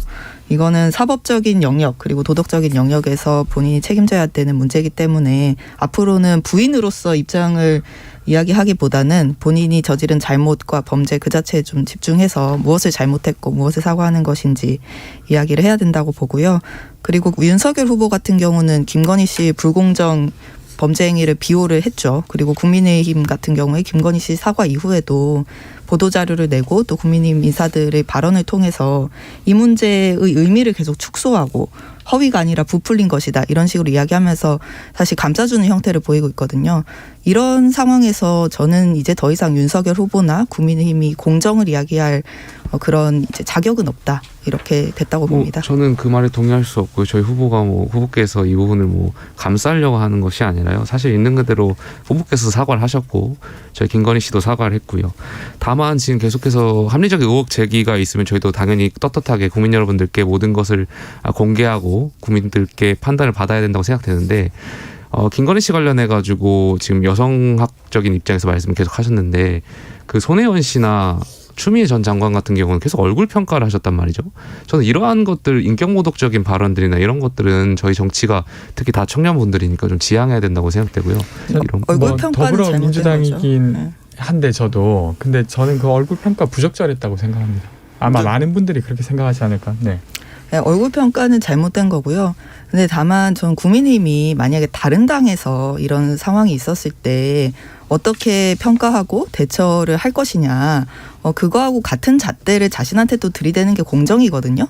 그런데 지금 국민의힘이 취하고 있는 입장은 그것하고는 거리가 멀다고 누구나 그렇게 평가를 할 겁니다. 저희는 어쨌든 인격모독은 하지 않겠습니다. 네. 공정의 윤석열. 공정에 대한 얘기는 우리 김용태 최고위원도 여러 번 했어요. 근데 이 윤석열의 공정의 잣대가 좀 흔들리고 있다. 이 지적은 어떻게 보세요? 저는 그렇지 않다고 생각합니다. 이것은 공정의 잣대로 제가 볼 것이 아니라 후보께서 처음에 저도 사과가 좀 빨랐으면 좋겠다고 말씀드렸는데 사과가 좀 늦어진 면도 있습니다. 그런 부분 좀 아쉽죠. 하지만 김건희 씨가 직접 나오셔서 정치인이 아닌 분이 오셔서 좀 용기 내가지고 모든 것이 본인의 불찰이라고 말씀하셨으니까요. 이 부분에 있어서 좀 이해해 주셨으면 좋겠고 이거를 후보의 공정과 연결을 할 것까지는 아니라고 저는 생각하고 있습니다. 윤석열 후보와 국민의힘이 앞으로 어떻게 하느냐에 따라 달려 있겠죠. 그 부분은. 근데 이제 처음에 그 반응이 윤석열 후보께서 시간 강사 어떻게 뽑는지 모르냐라고 되려 거기 있는 기자들을 약간 현실을 모른다는 식으로 이야기를 하셨어요. 그러다가 나중에 이제 사과를 하셨는데 그 사과도 다른 질문을 받거나 이런 게 아니라 딱 그 한 줄을 읽고 이제 가셨던 거죠. 근데 그런 걸 봤을 때 이게 진정으로 본인이 이 어떤 아내에게는 좀 관대했다는 걸 사과했다는 느낌보다도 마지못해 했던 느낌이 있어서 이렇게 계속 질문 드리는 것 같습니다. 네. 네, 저희가 용서를 구하는 입장에서 뭐 그런 지적들이 있다면 겸허히 좀 잘 전달할 수 있도록 하겠습니다. 자, 그러면 청년 정치인들 청벤져스한테 물어볼 다음 주제로 넘어가 볼까요? 자, 후보와 대표의 치킨 게임, 이준석 대표 문제는 봉합되고 있는 걸까요? 어떻게 돼가고 있습니까? 김용태. 뭐 저희 후보와 대표 뭐 치킨 게임이라고 말씀하셨는데 전혀 아니고요. 저희 후보와 대표는 정권 교체를 위해서 이번 선거 반드시 이겨야겠다는 일념하라는 건 똑같고 방법론 쪽에서 좀 차이가 있을 수는 있겠죠. 네. 하지만 정권 교체를 위해서 모두 다 힘을 내고 있다는 점은 맞고요. 앞으로는 전 월요일 날이죠. 김종인 위원장께서도 말씀하셨지만 진짜 후보를 중심으로 이제 단합된 모습을 보여야 되고 일사불란하게 움직여야 된다. 이런 점을 꼭 국민들께 다시 보여드릴 수 있도록 많이 노력하겠습니다. 청년 정치인으로 좀 이해가 안 되는 부분 없습니까? 그럴 수 있습니까? 이거 건전한 민주주의의 좀 한 단면으로 보입니까? 어제 김용남 전 의원께서도 여기 라디오에 나오셔가지고 네. 말씀하셨지만 저는 후보와 대표와의 문제는 전혀 없다고 보고요. 다만 선대위 내에서 후보와 대표 사이를 좀 안 좋게 이간질까지는 아니고요. 뭔가 좀 잘못 왜곡해서 평가하고 말씀하시는 분들 좀 있는 것 같습니다. 이런 분들은 좀 말씀을 지양하셔야 될 것 같고요. 삼가하셔야 될 것 같습니다. 네. 저는 사실은 이게 윤석열 후보가 지금 적절한 조치를 하지 않기 때문에 저는 벌어지고 있는 일이라고 생각합니다. 그러니까 이게 이제 되려 후보를 위한다고 하면 후보에게 적절한 조치를 하셔야 된다고 이야기를 해야 되는데 그 타이밍이 늘 늦는 것이죠. 그래서 지금 최근에 윤석열 후보께서 평론가적으로 이야기하는 사람은 다 도움 안 되니까 하지 말아달라고 했는데 누가 봐도 지금 국면에서는 이준석 당대표를 겨냥하고 있는 듯합니다. 그러면 이 갈등이 사실은 커지고 있다고 느껴지지 갈등은 이면에는 없다 이렇게 보이진 않거든요. 그래서 되려 이제 김용태 최고께서도 김용태 최고의 이야기를 하시면 되려 많은 분들이 공감하시지 않을까 싶긴 합니다. 그러니까 어제 저희 후보께서 월요일 날이죠. 이제 말씀하셨던 부분 평론가적 입장을 내지 말라는 말씀에 저희 대표를 말씀하신 건 아니기 때문에 저는 그렇게 해석하고 싶지는 않고요. 다른 지금 제가 아까도 말씀드렸던 계속해서 언론에 나와서 이 부분을 왜곡하고 후보와 대표 사이를 잘못 전달하는 그런 분들에게 말씀하시는 거라고 저는 생각하고 싶습니다. 네. 저는 방금 말씀하신 게 어떤 오해 그리고 이제 개별적인 갈등에서 이 사태가 비롯된 것이다 이런 말씀이신데 저는 그렇게 안일하게 볼 상황은 아닌 것 같아요. 일단 윤석열 후보를 중심으로 힘을 모은다는 게 후보가 마치 독재자처럼 자기 밑으로 다 줄 세우고 당 체계도 무시하고 어떤 윤핵관 이런 사적인 그 관계로 일을 처리하는 이런 방식이 용인된다는 건 아니거든요. 이준석 대표의 문제 제기는 그 당 체계 그리고 선대위 체계가 무시된다. 그것이 이제 그 윤석열 후보와 또 그 측근들에 의해서 그것이 무너지고 있다라는 것에 대한 문제 제기였다고 보고 이거는 정당 민주주의의 측면에서 굉장히 중요한 문제죠. 그게 이제 무너지면은 당 조직이 아니라 사 조직 되는 거죠. 어쨌든 민주당과 정의당의 두 분의 청년 정치인 분들께서 저희 당에 관심이 굉장히 많이 가져주셔서 전 대단히 감사하고요. 김용태 최고가 보기에 선대위 인적 쇄신 필요하다고 보십니까? 저는 어느 정도 필요하다고 생각하고 있습니다. 네. 다만 그것이 현실적으로 지금 시간이 선거가 70여일 남았는데요. 전면적인 쇄신이 가능할지에 대해서는 좀 더 지켜봐야 되지 않을까 싶습니다. 여러 가지 현실적인 문제. 네, 알겠습니다. 인적 쇄신은 필요하다. 이거 하나만 물어봐도 되는지 모르겠습니다. 아시면 얘기해 주세요.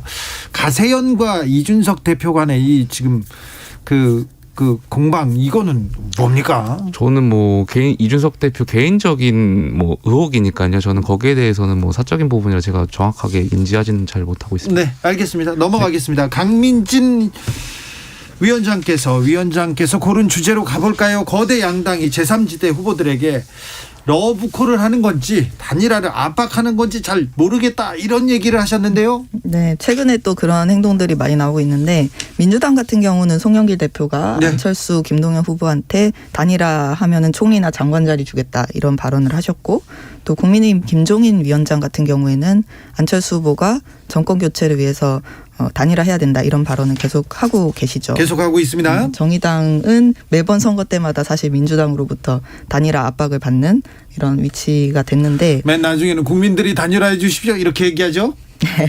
네, 이런 단일화 압박이 거대 정당이 자신의 큰 덩치를 활용을 해서 소수 정당한테 갑질을 하는 그런 양태로 계속 벌어지고 있거든요. 갑질이다. 우리 국민들이 두 가지 색깔이 아니잖아요. 우리 국민들 다양한 색깔이고 두 거대 양당이 모든 국민들을 대변을 할 수가 없습니다. 근데 이제 매번 선거 때만 되면 국민님 싫으면 민주당으로 단일화해, 민주당 싫으면 국민님 지지해, 이런 식으로 국민들한테 두 가지 색깔이 될 것을 이제 강요를 하고 있거든요. 네, 이런 거대 양당 둘이서 독식하는 정치가 정말 많은 폐해를 낳는데도 이게 계속 유지되는 데에는 제도가 원인이 되고 있습니다. 일단 우리나라가 대통령 결선 투표제가 없어요. 근데 결선 투표제가 없으니까 소수정당 후보들이 단일화 압박을 받고 또 시민들이 최선이 아니라 차하게 투표하게 강요를 받는 건데, 저는 정말로 민주당이나 국민의힘이 안철수 후보든 김동연 후보든 심상정 후보든 연대연합을 진정한 의미에서 하고 싶다면 이 결선 투표제 도입을 해야 된다고 봅니다. 권지웅 대답해야 되겠는데요. 이게 이제 저는 좀 개인적으로는 결선 투표제에 동의하는 편입니다. 네. 그러니까 그게 훨씬 더 좋은 정부를 만들어내는 토대라고 전 생각하기 때문이고요. 근데 당장 이번 대선부터는 하기가 어렵죠. 지금 조건상. 그래서 그런 상황이고, 근데 저는 이제 거대 양당의 이제 소수 정당에게 압박을 취하고 있는 것이라고 하셨는데, 조금 다른 면으로는 저는 이제 예를 들면 정책 지향이나 아니면 국가 비전에 있어서 연결될 지점이 있다고 하면 저는 그 당과의 연계를 넓히는 것도 선거에 되게 중요한 전략이라고 생각합니다. 근데 물론 이제 상대당이 그냥 이것은 어떤 정치적 협박이다라고 느낀다면 그것을 멈춰야겠죠. 그렇죠. 근데 저는 정의당의 경우에는 예를 들면 코로나 문제를 푸는 방식, 일자리 문제를 푸는 방식, 그리고 이제 국가의 역할 이런 등에 대해서 일정 정도 일치하는 것이 있다라고 저는 생각합니다. 이건 개인적인 생각이긴 하지만 저는 동의하지 않습니다. 네네. 물론 차이가 있지만, 그래서 이제 그런 방향에 있어서는 저는 좀 연결 지점이 있다고 생각하고요. 되려 이제 국민의당과 연결을 말하는 건 어떤 지점에서 연결이 될 수 있을까 제가 좀 의아하긴 합니다. 자, 결선 투표대. 제가 말씀드린 일단 강민진 대표께서 좀 오해를 하고 있으신 것 같고요. 저희는 일단 국민의힘은 아직까지 제가 알기로는 국민의당과 연대라든지 단일화 여부를 지금까지 검토하지 않고 있습니다. 저희는 단일화가 안 하더라도 저희가 이길 수 있다는 근거가 있고요.